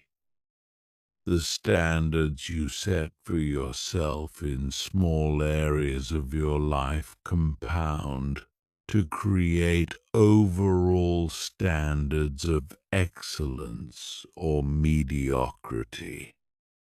The person who maintains high standards in simple things like making their bed, keeping promises to themselves, and following through on commitments develops an identity as someone who honors excellence. This identity then influences their behavior in more important areas of their life. Your response to success also compounds over time. Some people sabotage themselves when things start going well because they don't believe they deserve success. Others use small wins as evidence that bigger wins are possible. The person who celebrates small victories and uses them as stepping stones to larger goals builds momentum that becomes unstoppable. The key to maximizing the compound effect is patience combined with consistency. You must trust the process even when you can't see dramatic results immediately. Most people give up on positive practices precisely when those practices are about to pay off. Because the compound effect is often invisible until it reaches a tipping point. Track your small daily choices to maintain awareness of their cumulative impact. Keep a simple record of whether you're making choices that support or undermine your self-belief. This tracking creates accountability and helps you see patterns that might otherwise be invisible. You can't manage what you don't measure. Focus on systems rather than goals. While goals are important for direction, systems are what create lasting change. Instead of focusing solely on the outcome you want to achieve, focus on building the daily practices that will inevitably lead to that outcome. The person who builds a system of daily confidence-building practices will develop unshakable self-belief as a natural byproduct. Remember that the compound effect applies to every area of your life simultaneously. As your self-belief grows stronger, it improves your relationships, your career performance, your health habits, and every other aspect of your experience. The confidence you build in one area spills over into all areas. The momentum becomes self-reinforcing, creating an upward spiral of continuous growth and expansion. The choices you make today seem small, but they're actually shaping the person you'll become tomorrow. Choose thoughts that strengthen your self-belief. Choose actions that demonstrate your capability. Choose relationships that support your growth. Choose standards that elevate your existence. These seemingly insignificant choices will compound over time to create an unstoppable version of yourself that your current self can barely imagine. Chapter 10. Becoming mentally invincible. The unbreakable mindset that nothing can shake. There comes a moment in the journey of self-belief when you cross a threshold. On one side of this threshold, your confidence is still dependent on circumstances. On the other side, your self-belief becomes absolutely unshakable, completely independent of external conditions. You become mentally invincible, possessing a certainty about your worth and capabilities that nothing and no one can destroy. Mental invincibility is not about being unrealistic or delusional. It's not about believing you're perfect or that you'll never face challenges. It's about developing such a deep, unshakable knowing of your own resilience, adaptability, and inherent worth that external circumstances lose their power to diminish you.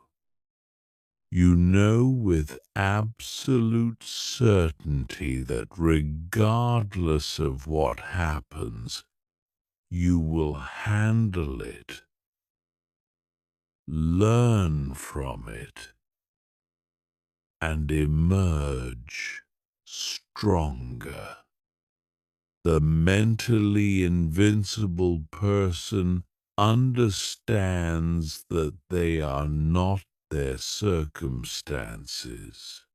They know that their value doesn't fluctuate based on their current results, other people's opinions, or temporary setbacks. They have developed an internal anchor that keeps them steady regardless of the storms raging around them. This anchor is not hope or optimism. It's knowledge. They know who they are and what they're capable of at the deepest level. This unbreakable mindset is built on several foundational pillars. The first pillar is self-acceptance.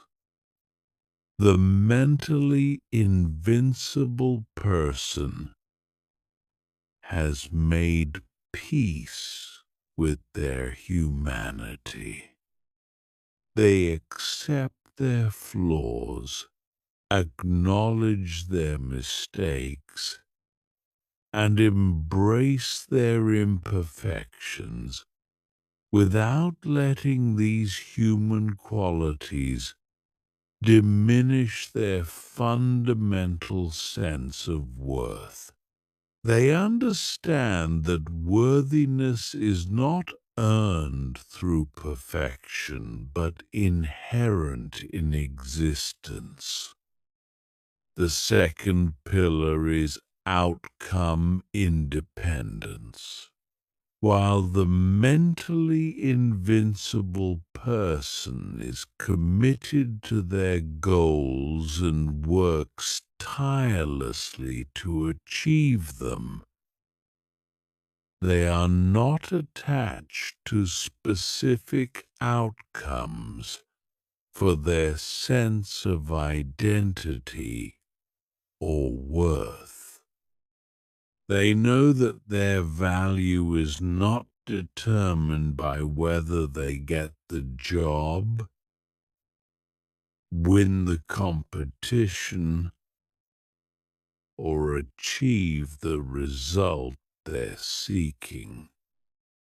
This freedom from attachment paradoxically makes success more likely, while removing the desperation that often sabotages achievement. The third pillar is radical responsibility. The mentally invincible person takes complete ownership of their experience without falling into victim mentality or blame. They understand that while they cannot control everything that happens to them, they can control their response to everything that happens. This level of responsibility is empowering rather than burdensome, because it places their power firmly in their own hands. The fourth pillar is anti-fragility. This concept, popularized by Nassim Taleb, describes systems that don't just resist stress, but actually grow stronger from it. The mentally invincible person has become anti-fragile. Challenges don't just fail to break them. Challenges actually make them stronger, wiser, and more capable. They have learned to extract strength from struggle, wisdom from adversity, and power from pressure. The fifth pillar is present moment awareness. Mental invincibility requires being fully present rather than lost in regrets about the past or anxieties about the future. The mentally invincible person knows that all their power exists in the present moment. They make decisions, take actions, and direct their energy from a place of present moment clarity rather than past conditioning or future worry. To develop this level of mental invincibility, you must systematically eliminate every remaining source of external dependency for your self-worth. Notice where your confidence still wavers based on outside circumstances. Pay attention to which people, situations, or outcomes still have the power to shake your self-belief. These are the areas where your mental strength still needs development. Practice worst-case scenario acceptance. Instead of avoiding thoughts about what could go wrong, deliberately imagine your worst fears coming true, and then imagine yourself handling those situations with strength and grace. This practice removes the power that potential future problems have over your present peace of mind. When you know you can handle anything, nothing can shake you. Develop a deep relationship with your core values. Mental invincibility comes from knowing what you stand for, regardless of external pressure. When your actions are aligned with your deepest values, you develop an unshakable internal compass that guides you regardless of what others think or how circumstances change. You become willing to lose everything external rather than compromise what's essential internally. Build evidence of your resilience by reflecting on everything you've already overcome. Most people focus on their current challenges and forget about all the difficulties they've already successfully navigated. Create a comprehensive inventory of every major challenge, setback, and obstacle you've overcome in your life. This evidence proves that you have what it takes to handle whatever comes next. Practice voluntary discomfort to strengthen your mental resilience. Take cold showers. Exercise intensely. Fast occasionally. Or engage in other challenging but beneficial activities. This practice teaches your mind that you can handle discomfort willingly, which makes involuntary discomfort much less threatening. You develop confidence in your ability to thrive regardless of conditions. Cultivate a deep spiritual or philosophical foundation.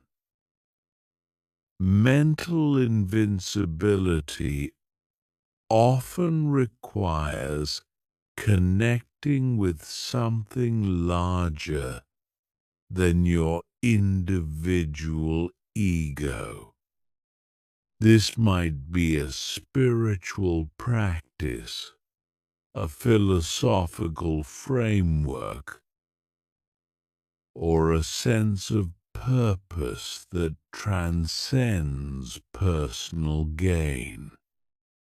When your identity is rooted in something eternal and unshakable, temporary circumstances lose their power to disturb your peace. Develop supreme confidence in your ability to learn and adapt. The mentally invincible person doesn't need to know how to handle every possible situation. They just need to trust their ability to figure it out when the time comes. This confidence in your learning ability makes you incredibly resilient, because you know that even if you don't have the answer now, you can acquire it. Practice emotional mastery until your internal state becomes completely self-determined. The mentally invincible person generates their own emotions rather than having emotions imposed by circumstances. They can access confidence, joy, determination, or any other state they need regardless of what's happening around them. This emotional self-sufficiency is perhaps the most powerful aspect of mental invincibility. Remember that mental invincibility is not a destination but a continuous practice. Even the most mentally strong people have moments of doubt or difficulty. The difference is that they have developed the tools and practices to return to their center quickly. They don't expect to never be challenged. They expect to handle every challenge from a place of inner strength. When you become mentally invincible, you don't just believe in yourself. You know yourself. You know your worth, your capability, your resilience, and your power. This knowing is not dependent on proof or evidence. It exists independent of external validation. You have become unshakable not because nothing affects you, but because you have developed the ability to remain centered regardless of what affects you. This is the ultimate goal of forcing yourself to believe in yourself.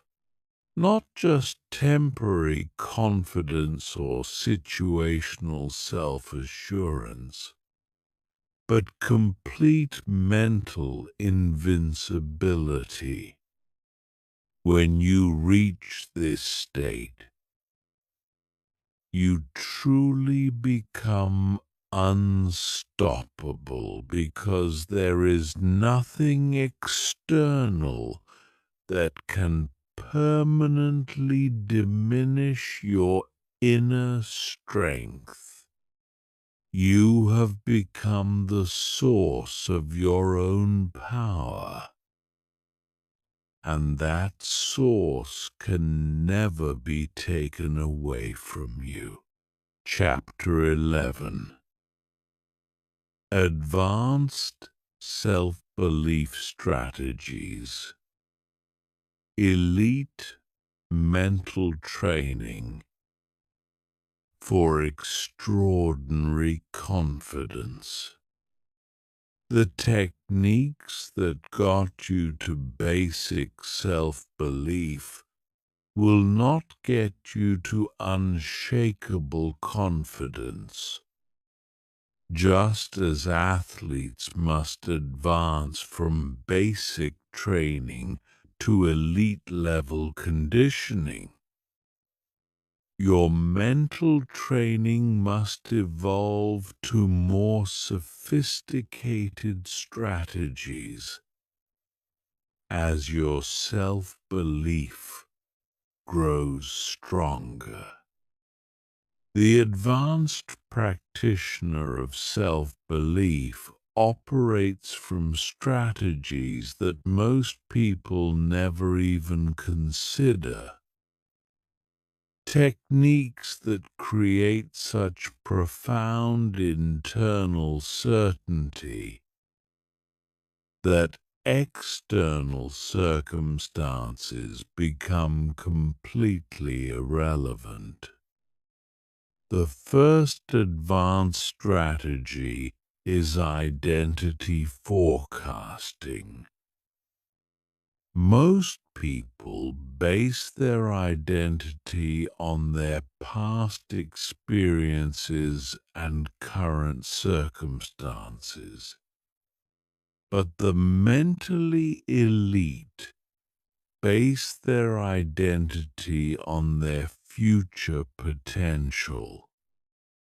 They live from who they are becoming rather than who they have been. This requires a complete shift in temporal perspective. Instead of asking, "Who am I based on my history?" you ask, "Who am I becoming based on my trajectory?" Identity forecasting means making decisions today from the identity you will have in 5 years. The person you are becoming would handle current challenges differently than the person you have been. They would think different thoughts, make different choices, and expect different outcomes. When you consistently operate from your future identity, you accelerate your transformation dramatically because you are no longer limited by past programming. The second advanced strategy is stress inoculation training. This technique, used by military special forces and elite performers, involves deliberately exposing yourself to controlled stress to build unshakable confidence under pressure. Most people avoid stressful situations, but stress is where confidence is forged. You cannot develop genuine confidence in comfortable conditions because comfort never tests your capabilities. Create a systematic program of stress exposure that gradually increases your capacity to perform under pressure. This might mean speaking in front of larger audiences, taking on more challenging projects, or putting yourself in situations where failure is possible. The goal is not to seek stress for its own sake, but to build such confidence in your ability to handle pressure that no situation can intimidate you. The third advanced strategy is quantum confidence building. This involves developing confidence not just in your current abilities, but in your infinite capacity to develop any ability you need. Most people think confidence must be based on existing skills. But quantum confidence is based on your learning potential. You become confident not because you already know everything, but because you trust your ability to learn anything. This requires shifting from a fixed mindset to what psychologists call a growth mindset on steroids. You don't just believe you can improve. You know that any limitation you currently experience is simply a temporary skill gap that can be closed through focused effort. This level of confidence makes you truly unstoppable because there is no challenge you cannot eventually overcome through learning and development.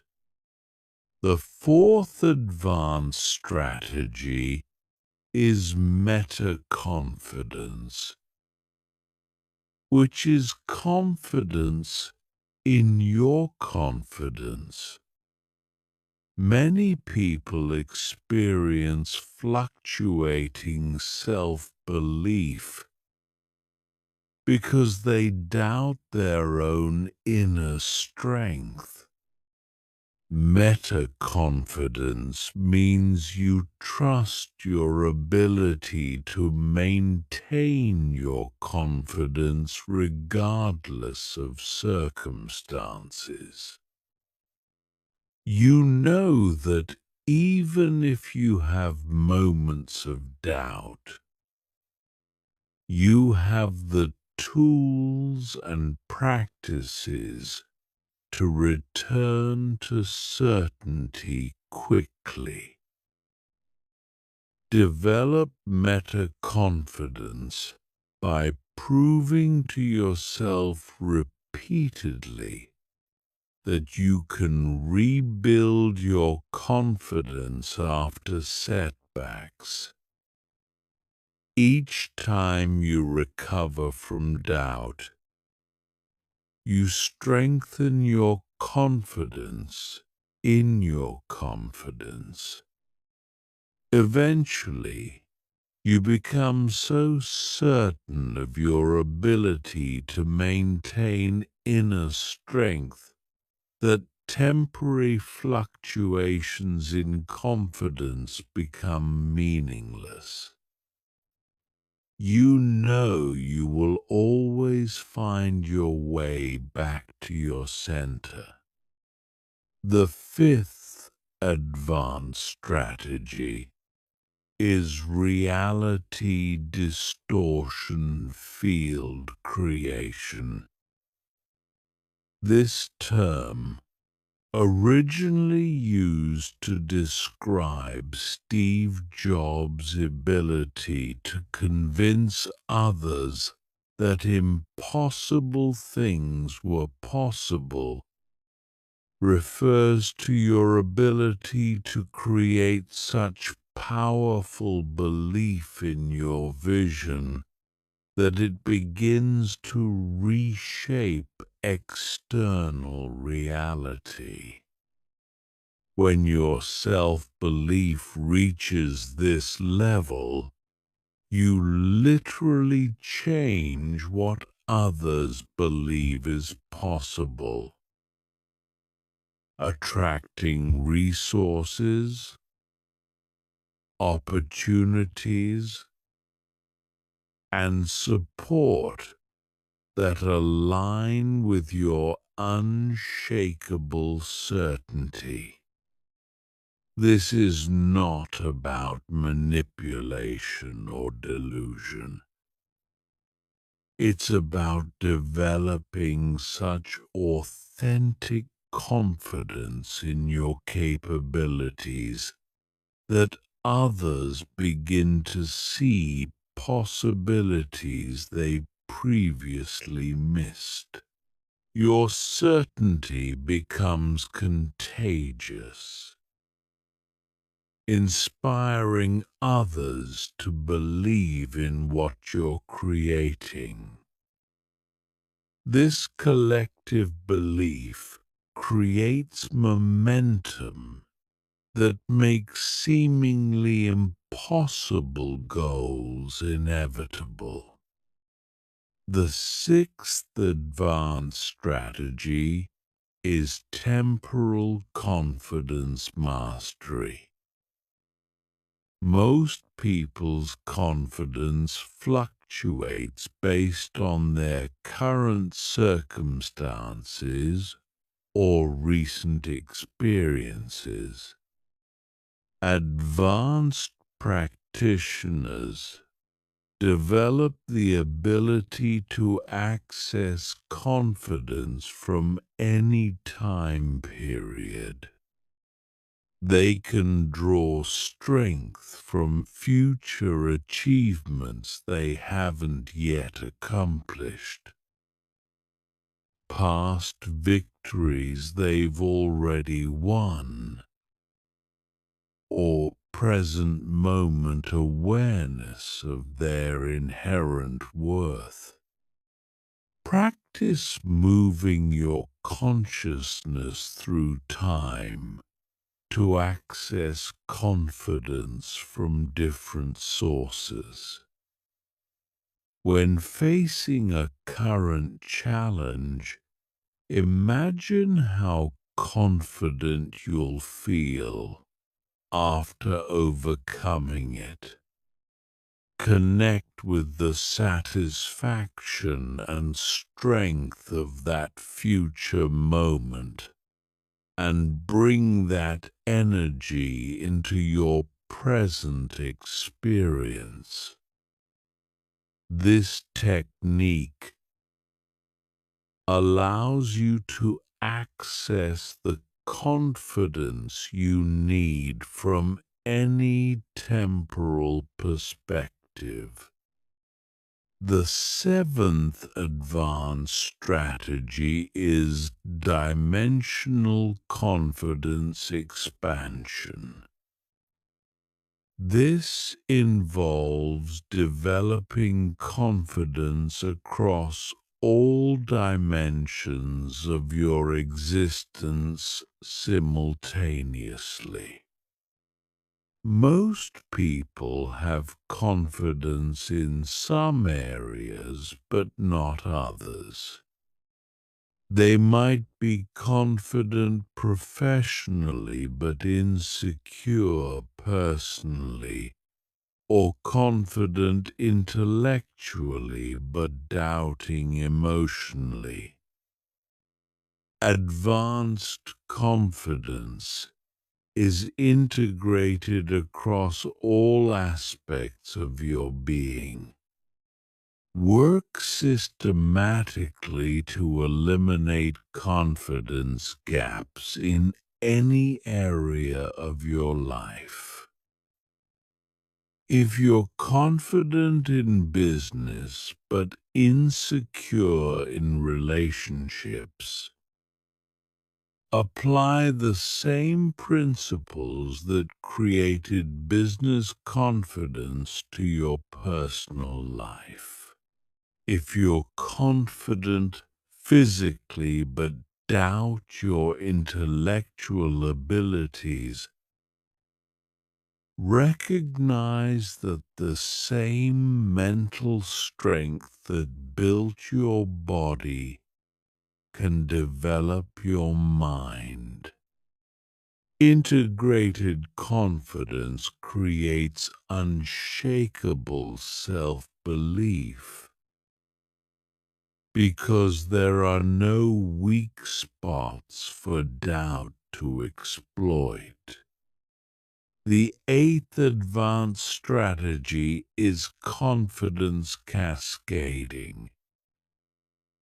This involves using moments of peak confidence to program future confidence automatically. During times when your self-belief is particularly strong, create anchors that you can trigger later when you need confidence in challenging situations. These might be physical gestures, mental phrases, or emotional states that you associate with your strongest moments. Practice accessing these confidence anchors in progressively more challenging situations until they become automatic responses to pressure. Eventually, you develop the ability to instantly access peak confidence states regardless of circumstances.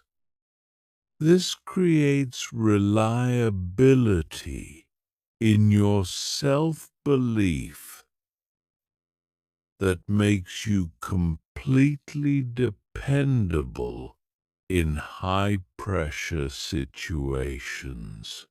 The ninth advanced strategy is confidence immunity building.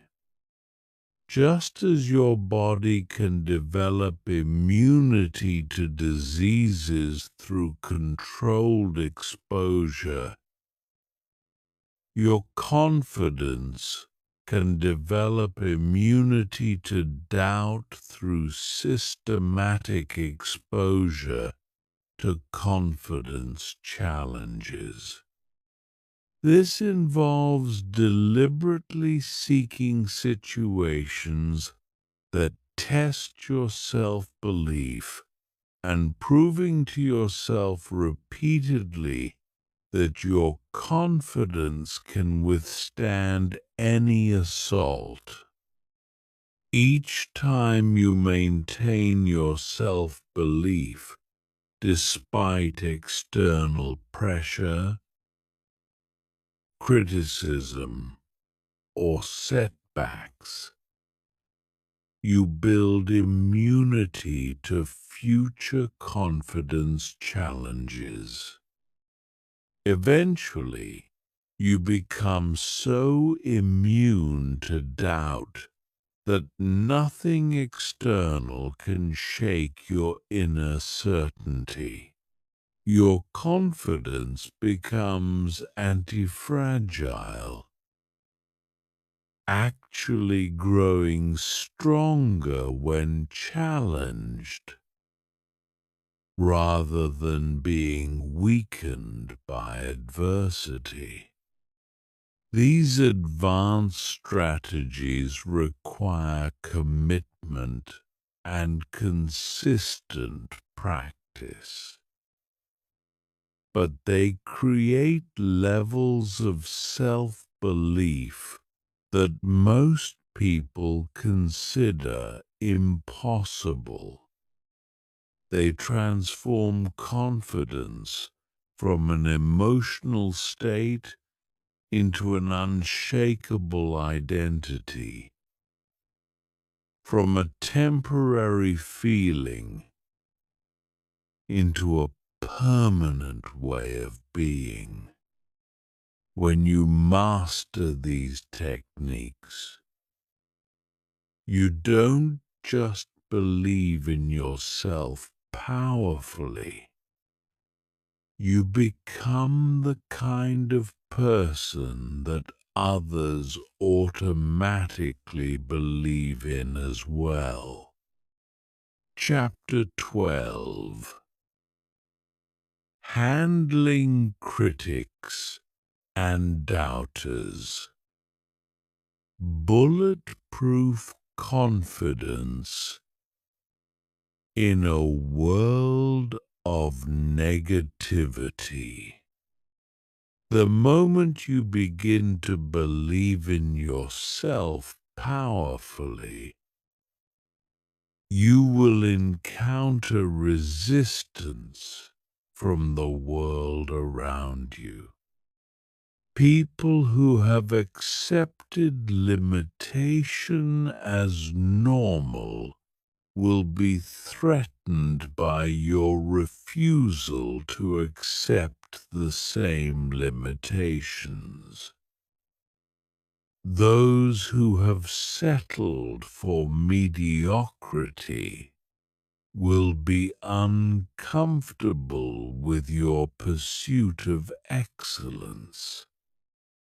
Critics and doubters will emerge from unexpected places, often including people you thought supported you. This resistance is not personal, even though it may feel personal. It's psychological. Your growth challenges other people's excuses. Your confidence makes their insecurities more apparent. Your refusal to accept limitation forces them to confront their own self-imposed boundaries. Some people will react to your transformation with negativity, not because they want you to fail, but because your success makes them question their own choices. Understanding this dynamic is crucial because it allows you to respond to criticism strategically rather than emotionally. When someone doubts your abilities or questions your goals, they are usually revealing more about their own limitations than they are about yours. Their doubt is projection, not perception. Their criticism is commentary on their own fears, not accurate assessment of your potential. The first principle of handling critics is to consider the source. Not all opinions are equal. The opinion of someone who has achieved what you want to achieve carries different weight than the opinion of someone who has never attempted anything significant. The criticism of someone who believes in growth and possibility differs fundamentally from the criticism of someone who has accepted limitation as permanent. Ask yourself whether the person criticizing you is someone you would want to trade lives with. If the answer is no, their opinion about your choices becomes irrelevant. You don't take financial advice from broke people, relationship advice from people in toxic relationships, or fitness advice from unhealthy people. Why would you take confidence advice from people who doubt themselves? The second principle is to separate feedback from attack. Genuine feedback is specific, actionable, and offered with the intent to help you improve. It focuses on behaviors or strategies, not on your fundamental worth or potential. Attacks, on the other hand, are general, destructive, and designed to make you doubt yourself. They target your character, your dreams, or your right to pursue excellence. Learn to welcome genuine feedback while completely ignoring attacks. Feedback helps you grow stronger. Attacks only help you practice maintaining your confidence under pressure. When someone offers genuine feedback, thank them and evaluate whether their suggestions can help you improve.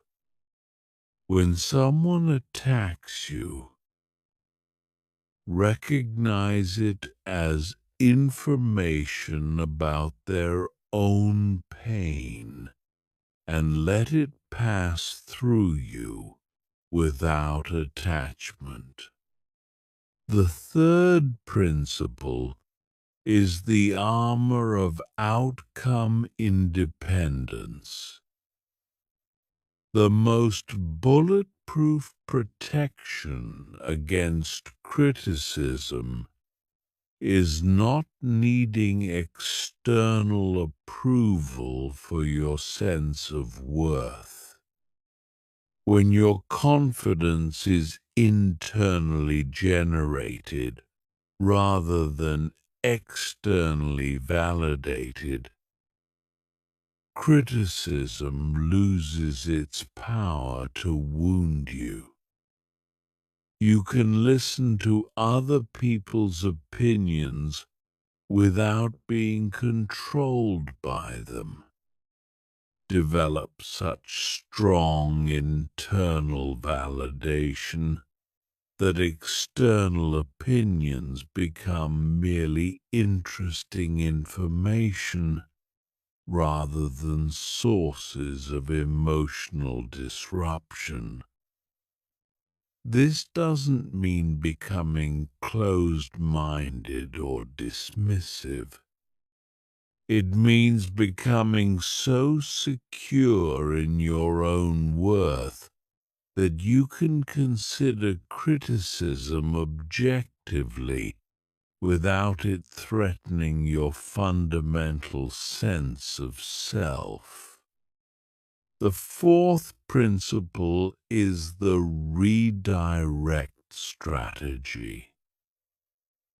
Instead of defending yourself against criticism, redirect the energy toward your goals.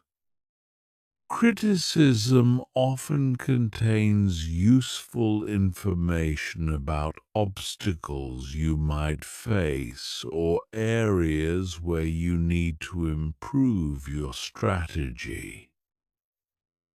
Use the criticism as fuel for your growth rather than as reason for self-doubt. When someone says you can't achieve something, ask yourself what they might know about the challenges ahead that could help you prepare better. When someone doubts your abilities, Consider whether there are skills you could develop to make success more inevitable. Transform every criticism into strategic intelligence that makes you stronger and more prepared. The fifth principle is the high road response. Never respond to criticism with defensive anger, hurt feelings, or counterattacks. These responses give critics power over your emotional state and often escalate conflicts unnecessarily. Instead, respond from a place of strength, grace, and confidence in your own path. Thank people for their concern. Acknowledge their perspective without accepting their conclusions, and calmly continue pursuing your goals. This response often disarms critics because it doesn't give them the emotional reaction they might be seeking. More importantly, it maintains your integrity and demonstrates the unshakable confidence you're developing. The sixth principle is the spotlight effect awareness.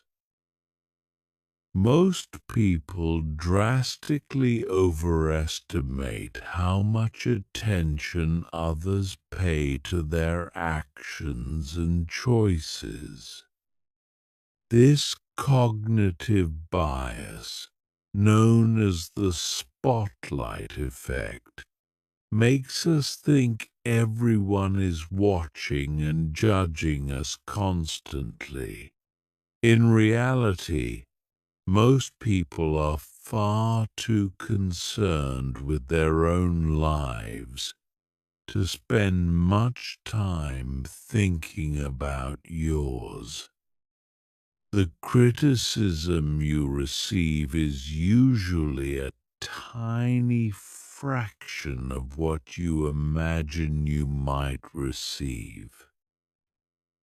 Most people are either supportive, neutral, or too busy with their own concerns to form strong opinions about your choices. Don't let fear of imaginary criticism prevent you from pursuing real dreams. The seventh principle is the critics as teachers strategy. Sometimes your harshest critics accidentally become your greatest teachers by showing you exactly what you need to work on. They often identify weaknesses in your strategy, gaps in your preparation, or areas where you haven't communicated your vision clearly enough. Instead of resenting critics, thank them for pointing out areas where you can improve. This mental shift transforms adversarial relationships into educational opportunities. You stop seeing critics as enemies and start seeing them as unpaid consultants who are showing you how to become stronger. The eighth principle is the long-term perspective. Most criticism focuses on short-term concerns or temporary setbacks. Critics often judge your potential based on current circumstances rather than future possibilities. Maintain perspective about the temporary nature of current conditions and the permanent nature of your commitment to growth. When facing criticism, ask yourself whether this person's opinion will matter in 5 years. Will their doubt prevent you from achieving your goals? Will their negativity change your fundamental capacity for growth? Usually, the answer is no. Keep your eyes on your long-term vision rather than getting distracted by short-term noise. The ninth principle is building a support network that counterbalances negativity. Surround yourself with people who believe in growth, possibility, and your specific potential. These relationships provide emotional support when facing criticism and remind you of the truth about your capabilities when doubt tries to creep in.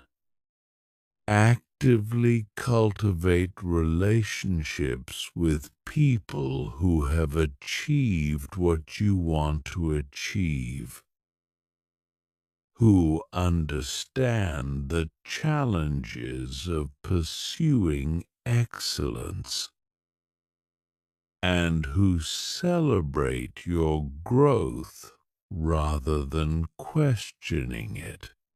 This support network becomes a psychological fortress that protects your confidence from external attacks. Remember that criticism is often a sign that you're making progress. People rarely criticize those who are playing small or pursuing mediocre goals. The fact that you're encountering resistance means you're attempting something significant enough to threaten the status quo.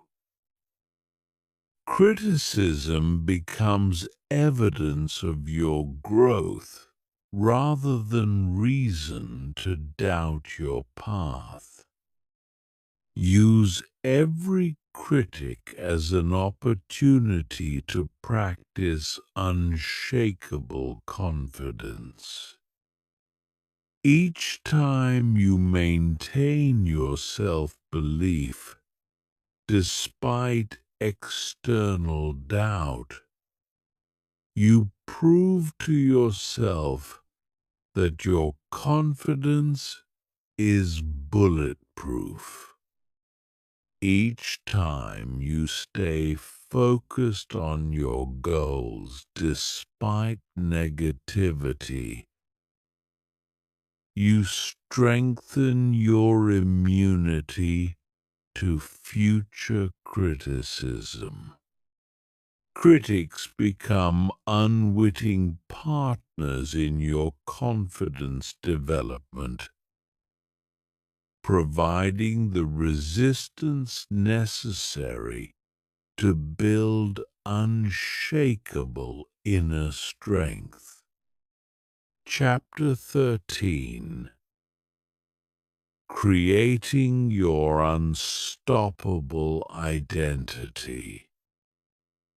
The person you must become to achieve everything you want.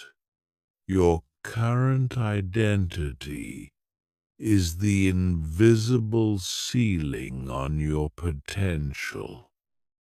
No matter how much you want to achieve, how hard you work, or how many strategies you learn, you will never permanently rise above your own self-concept. If you see yourself as someone who struggles, you will find ways to struggle.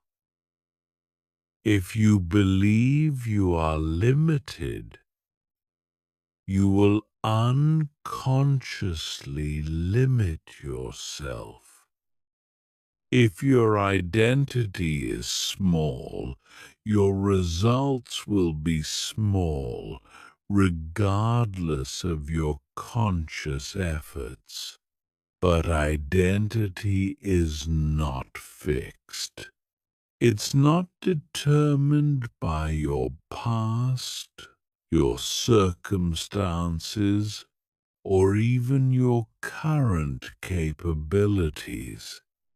Identity is a choice, a decision about who you will be, regardless of who you have been. The moment you consciously choose to embody the identity of an unstoppable person, you begin the process of becoming that person in reality. Your unstoppable identity is not who you are now. It's who you must become to achieve everything you want. It's the version of yourself that already exists in potential, waiting for you to step into it fully. This identity already knows how to handle the challenges you're currently facing. It already possesses the confidence you're trying to develop. It already embodies the success you're working to achieve. The first step in creating your unstoppable identity is to get crystal clear about the characteristics of this person.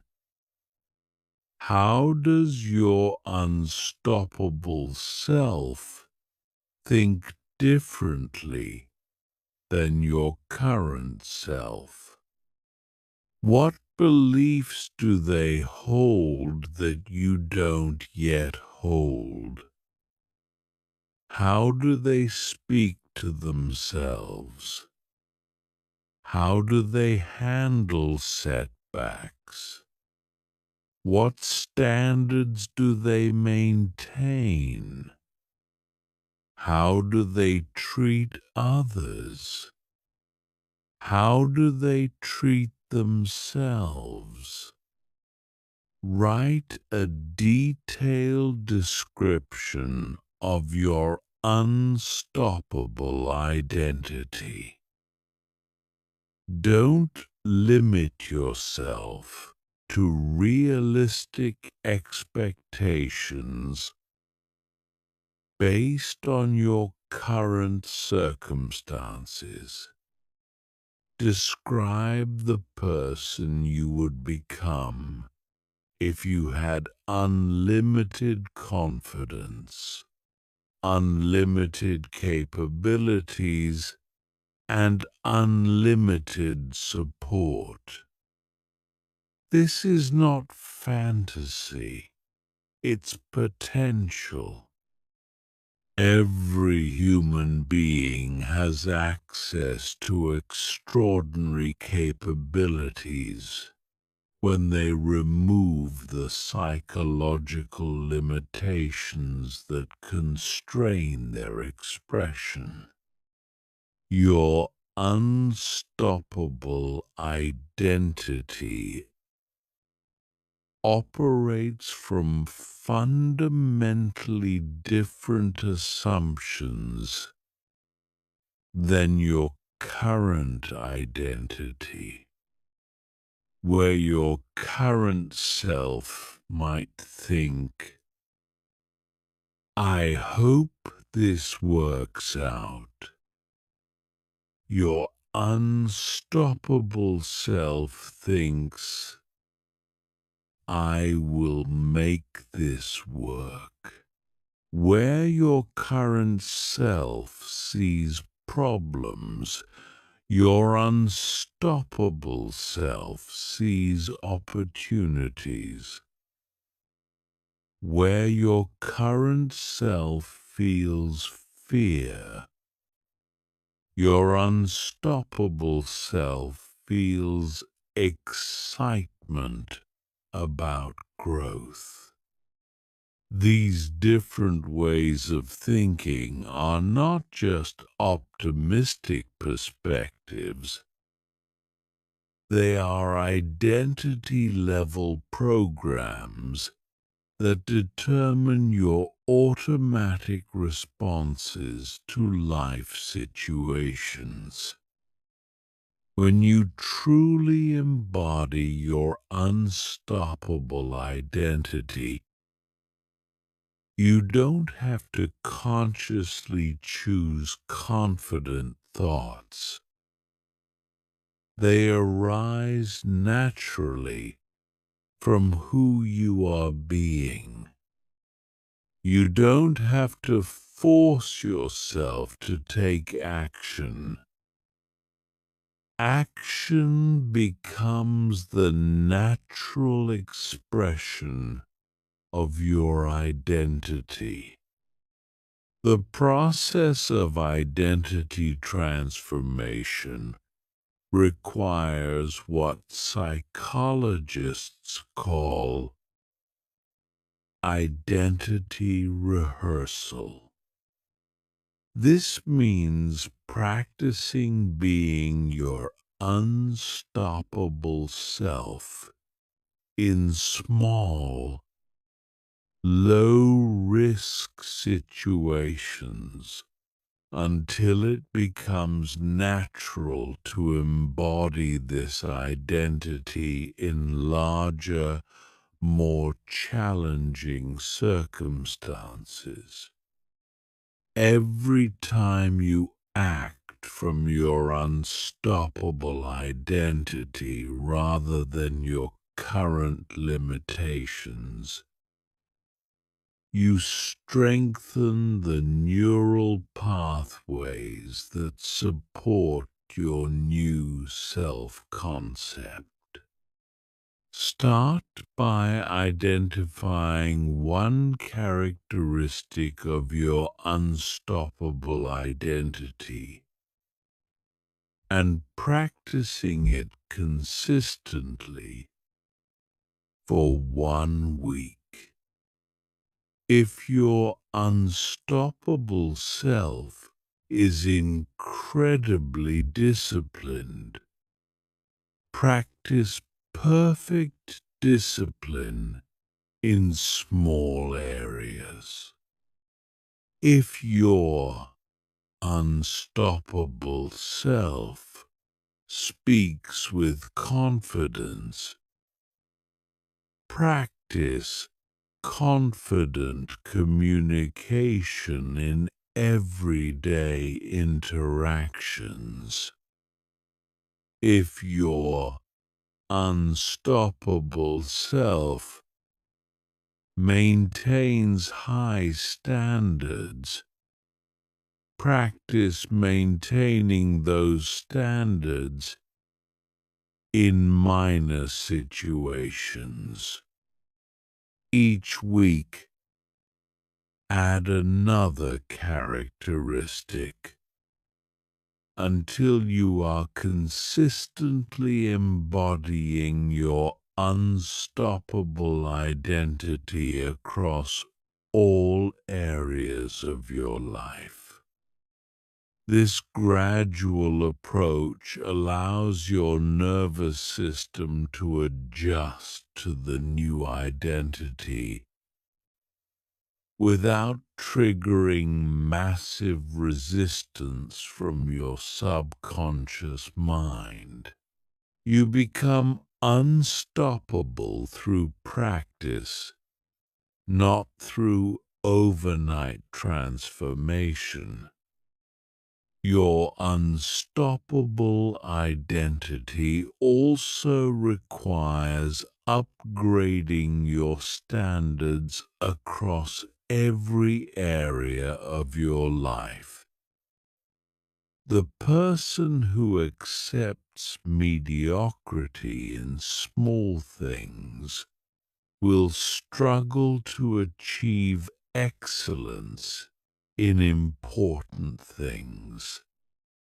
Your identity is formed by the standards you maintain consistently, not the goals you set occasionally. If you want to become unstoppable, you must raise your standards to unstoppable levels. This means eliminating anything from your life that reinforces limitation or mediocrity. Stop consuming content that celebrates average thinking. Stop engaging in conversations that focus on problems rather than solutions. Stop accepting behavior from yourself or others that doesn't align with your unstoppable identity. Every compromise you make in your standards weakens your identity.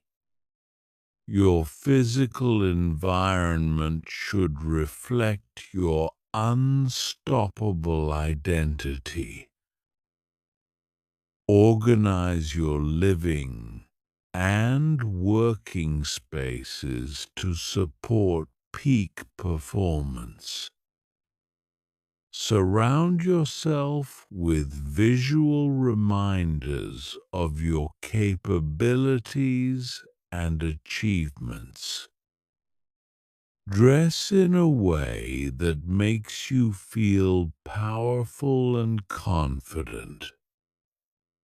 Your environment programs your subconscious mind constantly.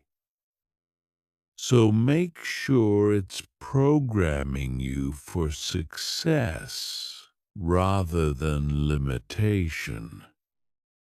Your social environment is even more crucial than your physical environment.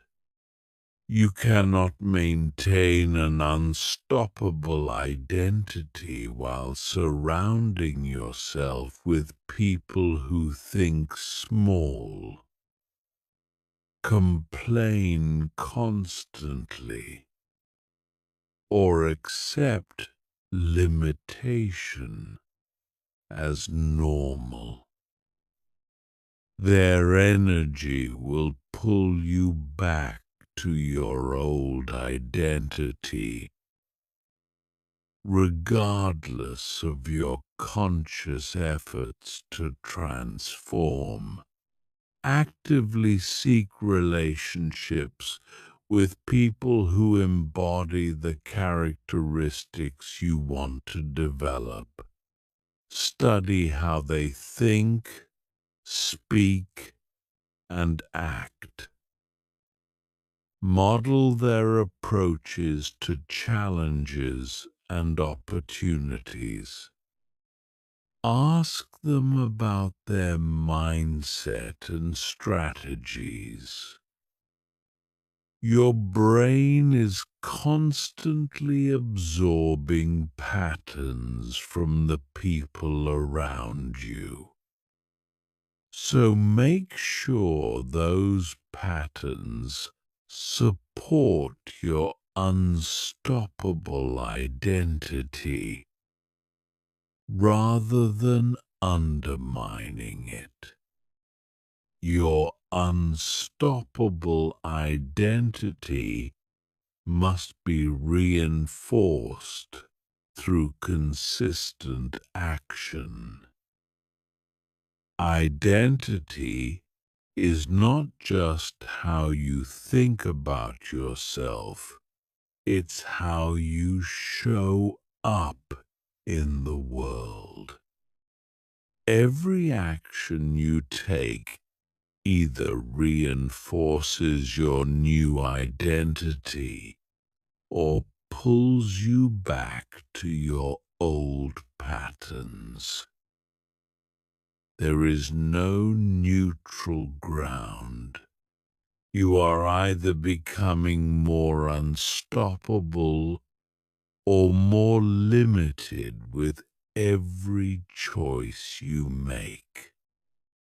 Make decisions from your unstoppable identity rather than your current limitations.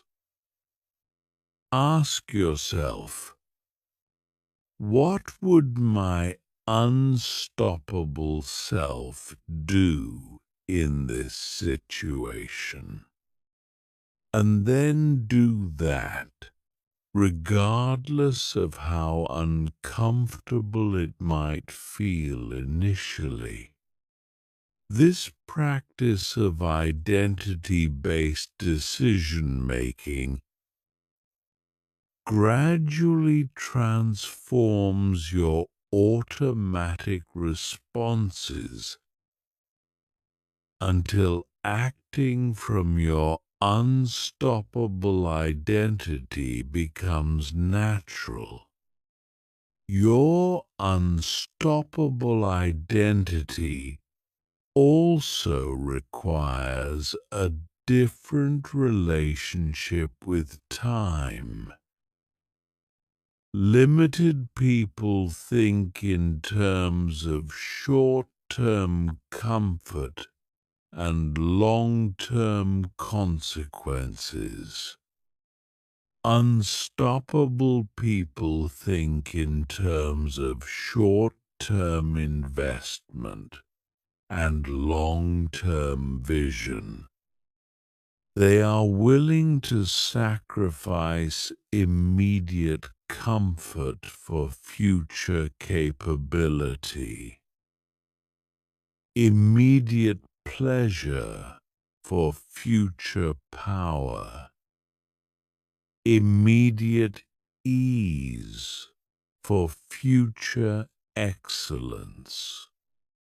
Start making choices based on who you are becoming rather than who you have been.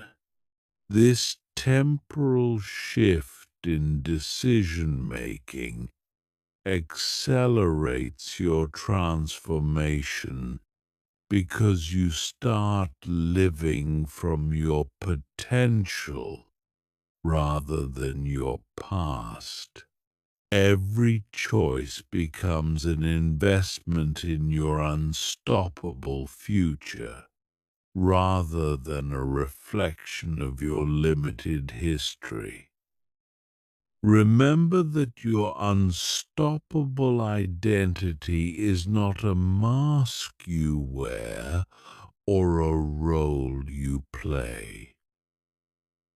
It's the authentic expression of your highest potential. You are not becoming someone else. You are becoming who you truly are, beneath all the conditioning, programming, and limitations that have kept you small. Your unstoppable self is your real self, freed from artificial constraints and expressing its natural magnificence. The moment you fully commit to embodying your unstoppable identity, everything changes. Your problems become opportunities. Your obstacles become stepping stones. Your challenges become chances to demonstrate your capabilities. You stop asking whether you can handle what life throws at you and start knowing that you can handle anything because that's who you are. You become unstoppable not as something you achieve, but as someone you are. Chapter 14. Living from unshakable self-belief. The daily reality of the truly confident. When self-belief becomes unshakable, it transforms from something you have to something you are. It stops being a temporary state you access during peak moments and becomes your permanent way of existing in the world. This transformation changes everything about how you experience life, how you approach challenges, and how you interact with others. You operate from a fundamentally different reality than people who still doubt themselves. The person living from unshakable self-belief wakes up each day with absolute certainty about their worth and capabilities. This is not arrogance or delusion.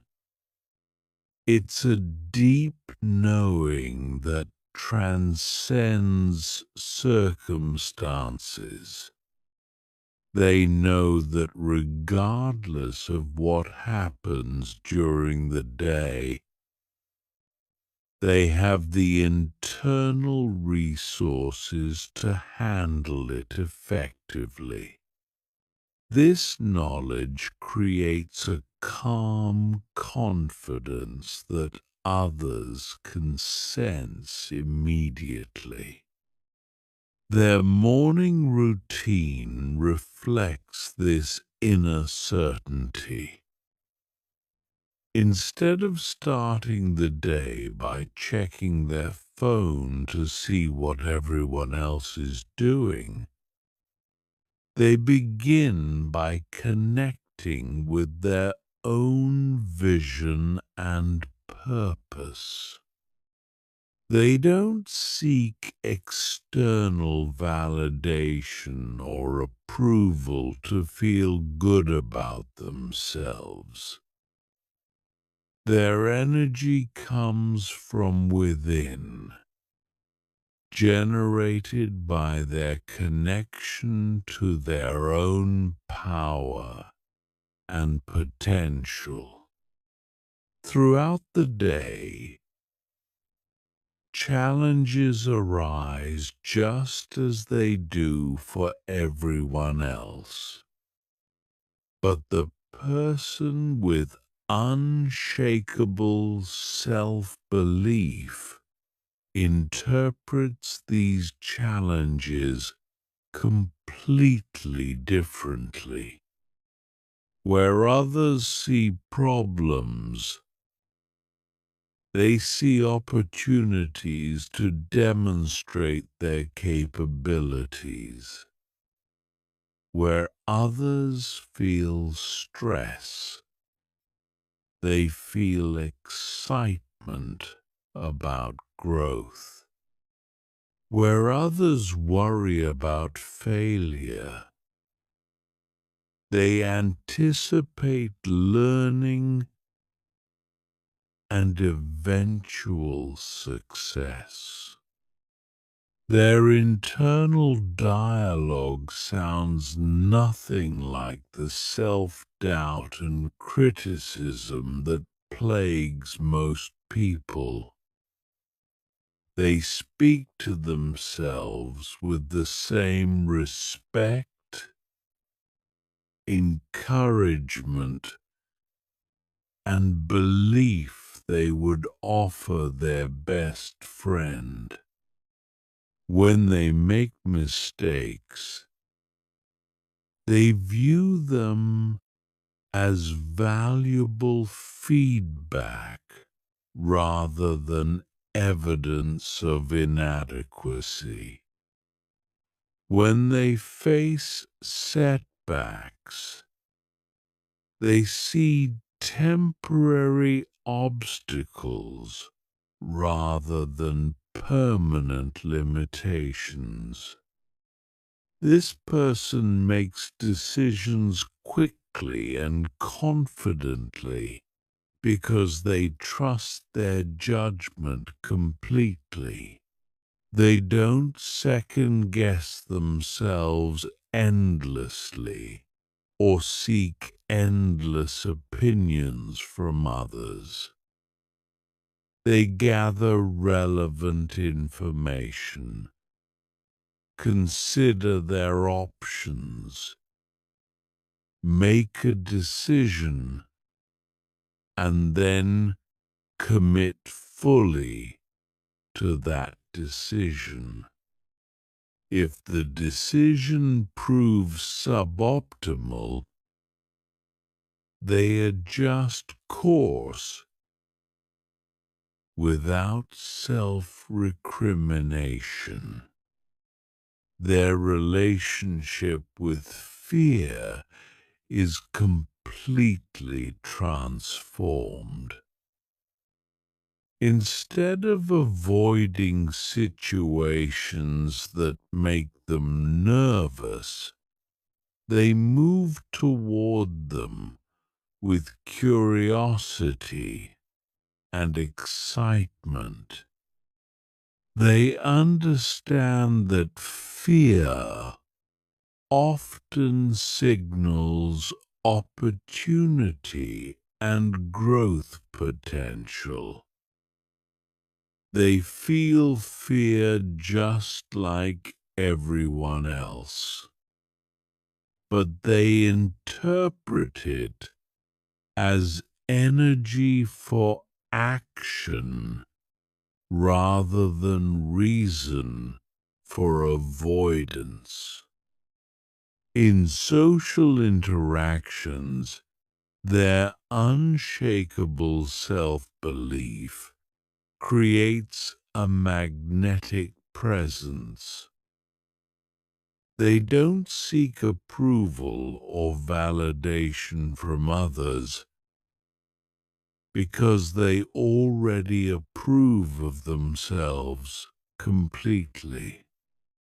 This freedom from neediness makes them incredibly attractive to others.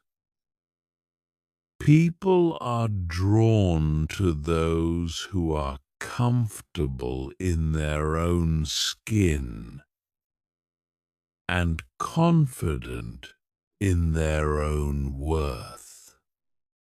They express their thoughts and opinions freely without apologizing for having them. They don't hedge their statements with qualifying language or diminish their ideas to make others more comfortable.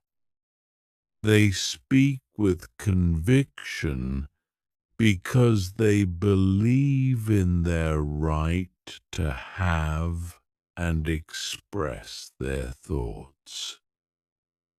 This authentic self-expression inspires others to be more authentic as well. Their response to criticism demonstrates their unshakable foundation.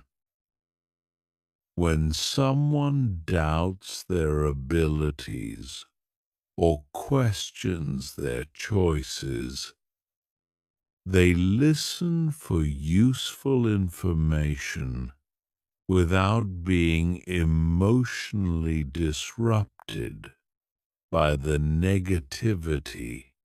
They can consider feedback objectively because their sense of worth is not threatened by other people's opinions. They thank people for their input and then make their own decisions based on their own judgment. The person with unshakable self-belief sets boundaries effortlessly because they value themselves completely. They don't allow others to treat them poorly, waste their time, or drain their energy. They say no to requests that don't align with their priorities without feeling guilty or needing to over-explain their decisions. Their self-respect is non-negotiable. Their approach to goals and ambitions is characterized by absolute certainty about eventual success. They don't hope they will achieve their objectives. They know they will. This certainty is not based on external evidence, but on internal knowledge of their own persistence, adaptability, and growth capacity. They understand that failure is temporary, but their commitment to success is permanent. When facing major challenges or pursuing significant goals, they break everything down into manageable steps and then execute consistently without drama. They don't waste energy worrying about outcomes they cannot control or problems that may never occur. They focus their energy on the actions they can take today to move closer to their objectives. Their relationship with money, success, and achievement is healthy and abundant. They believe they deserve good things not because they are perfect, but because they exist. They pursue success enthusiastically, without guilt or apology. They understand that their success contributes value to the world, rather than taking something away from others. The person living from unshakable self-belief also maintains deep humility and compassion for others. Their confidence is not comparative. It doesn't require others to be small for them to feel large. They celebrate other people's successes genuinely because they know there is unlimited success available to everyone. Their security in their own worth allows them to support others generously. They handle both success and failure with equal grace. When they achieve something significant, they celebrate appropriately without becoming inflated or arrogant. When they experience setbacks, they process the emotions without becoming defeated or self-critical. They maintain their equilibrium regardless of external circumstances, because their center is internal. Their energy throughout the day remains stable and positive because it's generated from within rather than extracted from external sources. They don't need constant encouragement, validation, or entertainment to maintain their motivation. They find joy in the process of growth and contribution, regardless of immediate results. As they prepare for sleep each evening, they review their day with satisfaction and gratitude. They acknowledge their efforts, celebrate their progress, and prepare their subconscious mind for continued growth during sleep.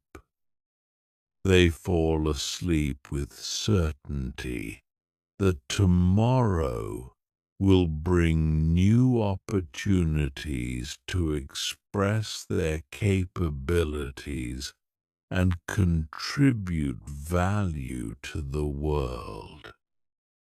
This is not a fantasy or an unrealistic ideal. This is how life actually feels and functions when you develop genuine, unshakable self-belief. Every aspect of your experience transforms when you know with absolute certainty that you are valuable, capable, and destined for success. This way of living becomes your natural expression when you complete the journey from self-doubt to unshakable confidence. The gap between where you are now and this reality is not as large as you might think. It's simply a matter of consistent practice, gradual transformation, and unwavering commitment to your own growth. Every day you choose to believe in yourself more powerfully. Every moment you act from confidence rather than fear. Every decision you make from your potential rather than your limitations brings you closer to this unshakable reality. Chapter 15. The Unstoppable You. Your complete transformation and unlimited future. You began this journey as someone who hoped to believe in yourself more. You are ending it as someone who knows with absolute certainty that you are unstoppable. This transformation is not temporary or fragile. It is permanent and unshakable because you have not just learned techniques, you have fundamentally rewired your brain, restructured your identity, and rebuilt your relationship with your own potential. The person you were when you started listening to this content no longer exists. That person was limited by self-doubt, constrained by fear, and trapped in old patterns of thinking that kept them small. The person you have become operates from completely different assumptions about what is possible, what you deserve, and what you are capable of achieving. You now understand that self-belief is not a feeling, but a decision. You don't wait to feel confident before taking confident action. You take confident action to build confidence. You don't hope you are capable. You know you are capable, because capability is developed through consistent practice and persistent effort. You don't wonder if you deserve success. You know you deserve it because you exist and you are willing to work for it. Your brain has been completely rewired through the techniques you have learned and practiced. The neural pathways that once supported self-doubt have been weakened through disuse. The neural pathways that support unshakable confidence have been strengthened through consistent activation. Your subconscious mind now automatically generates thoughts, feelings, and behaviors that align with your unstoppable identity. You have developed mental habits that make confidence inevitable. Your internal dialogue reinforces your capabilities rather than undermining them. Your visualization practices program your mind for success rather than failure. Your daily routines build evidence of your discipline and commitment. Your response to challenges demonstrates your resilience and growth mindset. The fears that once paralyzed you have become sources of excitement and growth. You understand that fear simply indicates the direction of your next breakthrough. Instead of avoiding what scares you, you move toward it with curiosity and anticipation. You know that courage is not the absence of fear, but action in spite of fear. And you have proven your courage to yourself repeatedly. You no longer seek validation from others because you generate all the validation you need internally. Other people's opinions have become interesting information rather than sources of emotional disruption. You can receive praise without being inflated, and criticism without being deflated, because your sense of worth is internally determined and unshakably stable. Your relationship with failure has been completely transformed. You no longer fear failure because you understand that failure is feedback, not finality.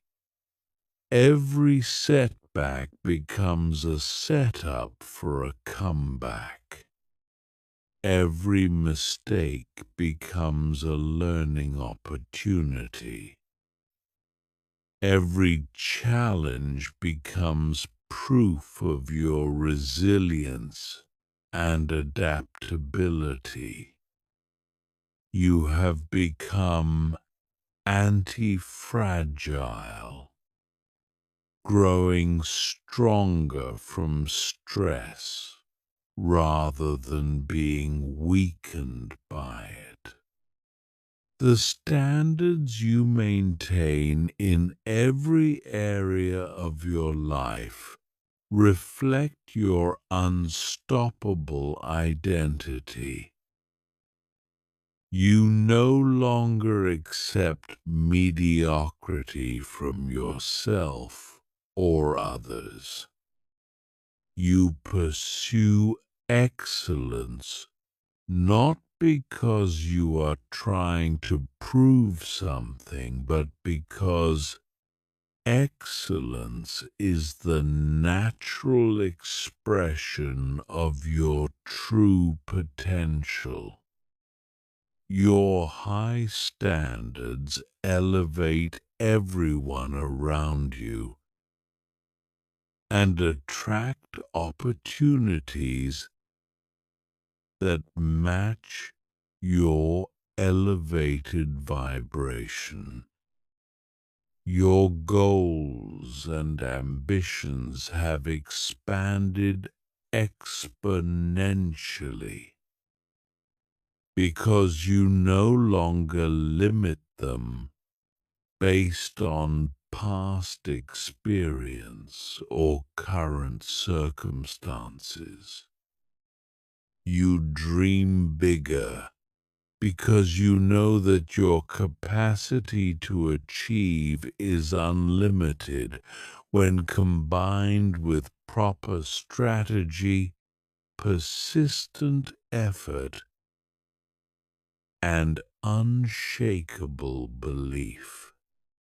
You set goals that excite and challenge you rather than goals that feel safe and comfortable. The compound effect of all your new mental habits has created momentum that makes success inevitable. Every day you become more confident, more capable, and more unstoppable. This momentum feeds on itself, creating an upward spiral of continuous growth and expansion that will continue for the rest of your life.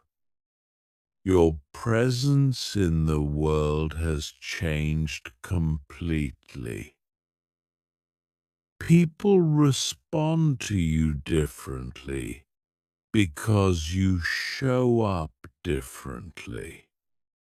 Your confidence is magnetic, attracting opportunities, relationships, and resources that align with your elevated identity.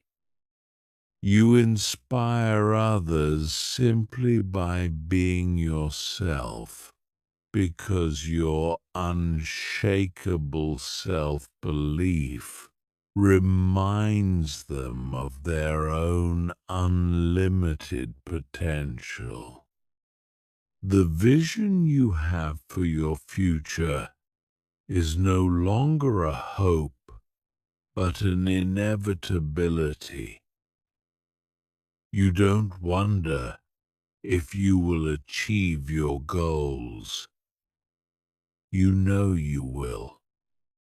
This certainty is not based on external guarantees, but on internal knowledge of your own persistence, adaptability, and growth capacity.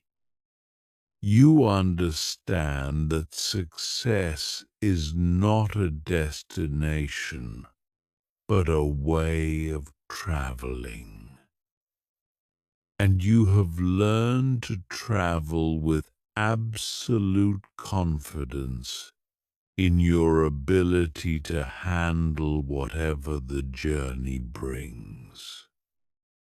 You have become the person you always knew you could be, but were afraid to become.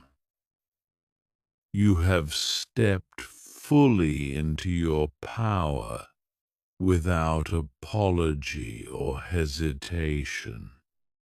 You own your worth, claim your space, and express your potential without seeking permission from anyone.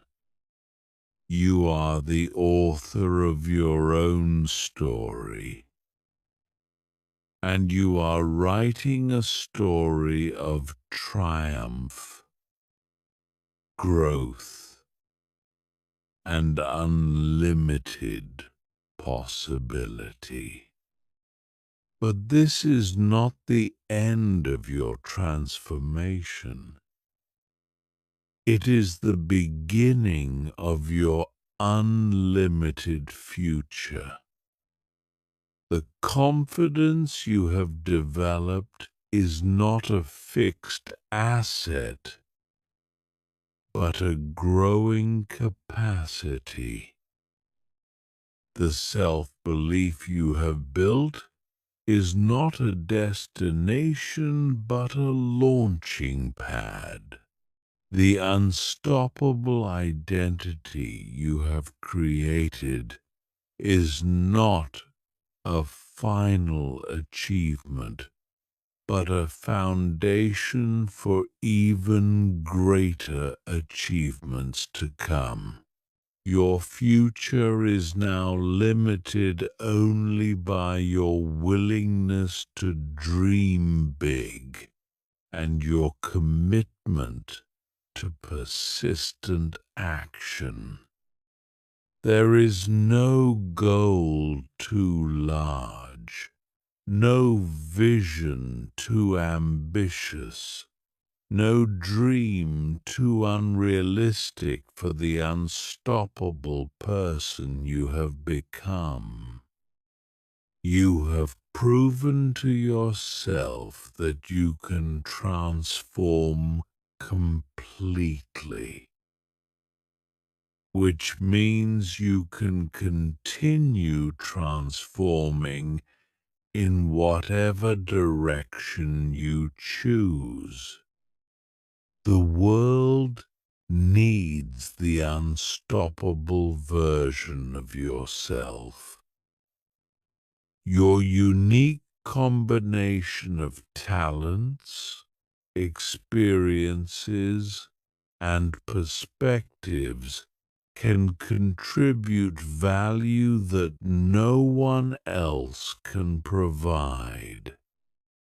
Your unshakable confidence gives you the courage to share your gifts boldly and make the impact you were born to make. You are no longer hoping to become someone extraordinary. You have already become extraordinary. You are no longer working toward unshakable confidence. You have already developed unshakable confidence. You are no longer trying to believe in yourself. You have already forced yourself to believe in yourself so completely that doubt is no longer possible. You are unstoppable. This is not a future possibility, but a present reality. This is not something you hope to become, but something you already are. This is not a temporary state, but a permanent transformation. You have crossed the threshold from limitation to limitlessness, from doubt to certainty, from fear to power. Your journey of transformation continues, but it continues from a position of strength rather than weakness, certainty rather than doubt, power rather than limitation. You are unstoppable, and your unstoppable future begins right now, in this moment, with your next thought, your next decision, your next action. The world will never be the same because you are in it, fully present, completely confident, and absolutely unstoppable. This is who you are. This is what you have become. This is your reality now and forever.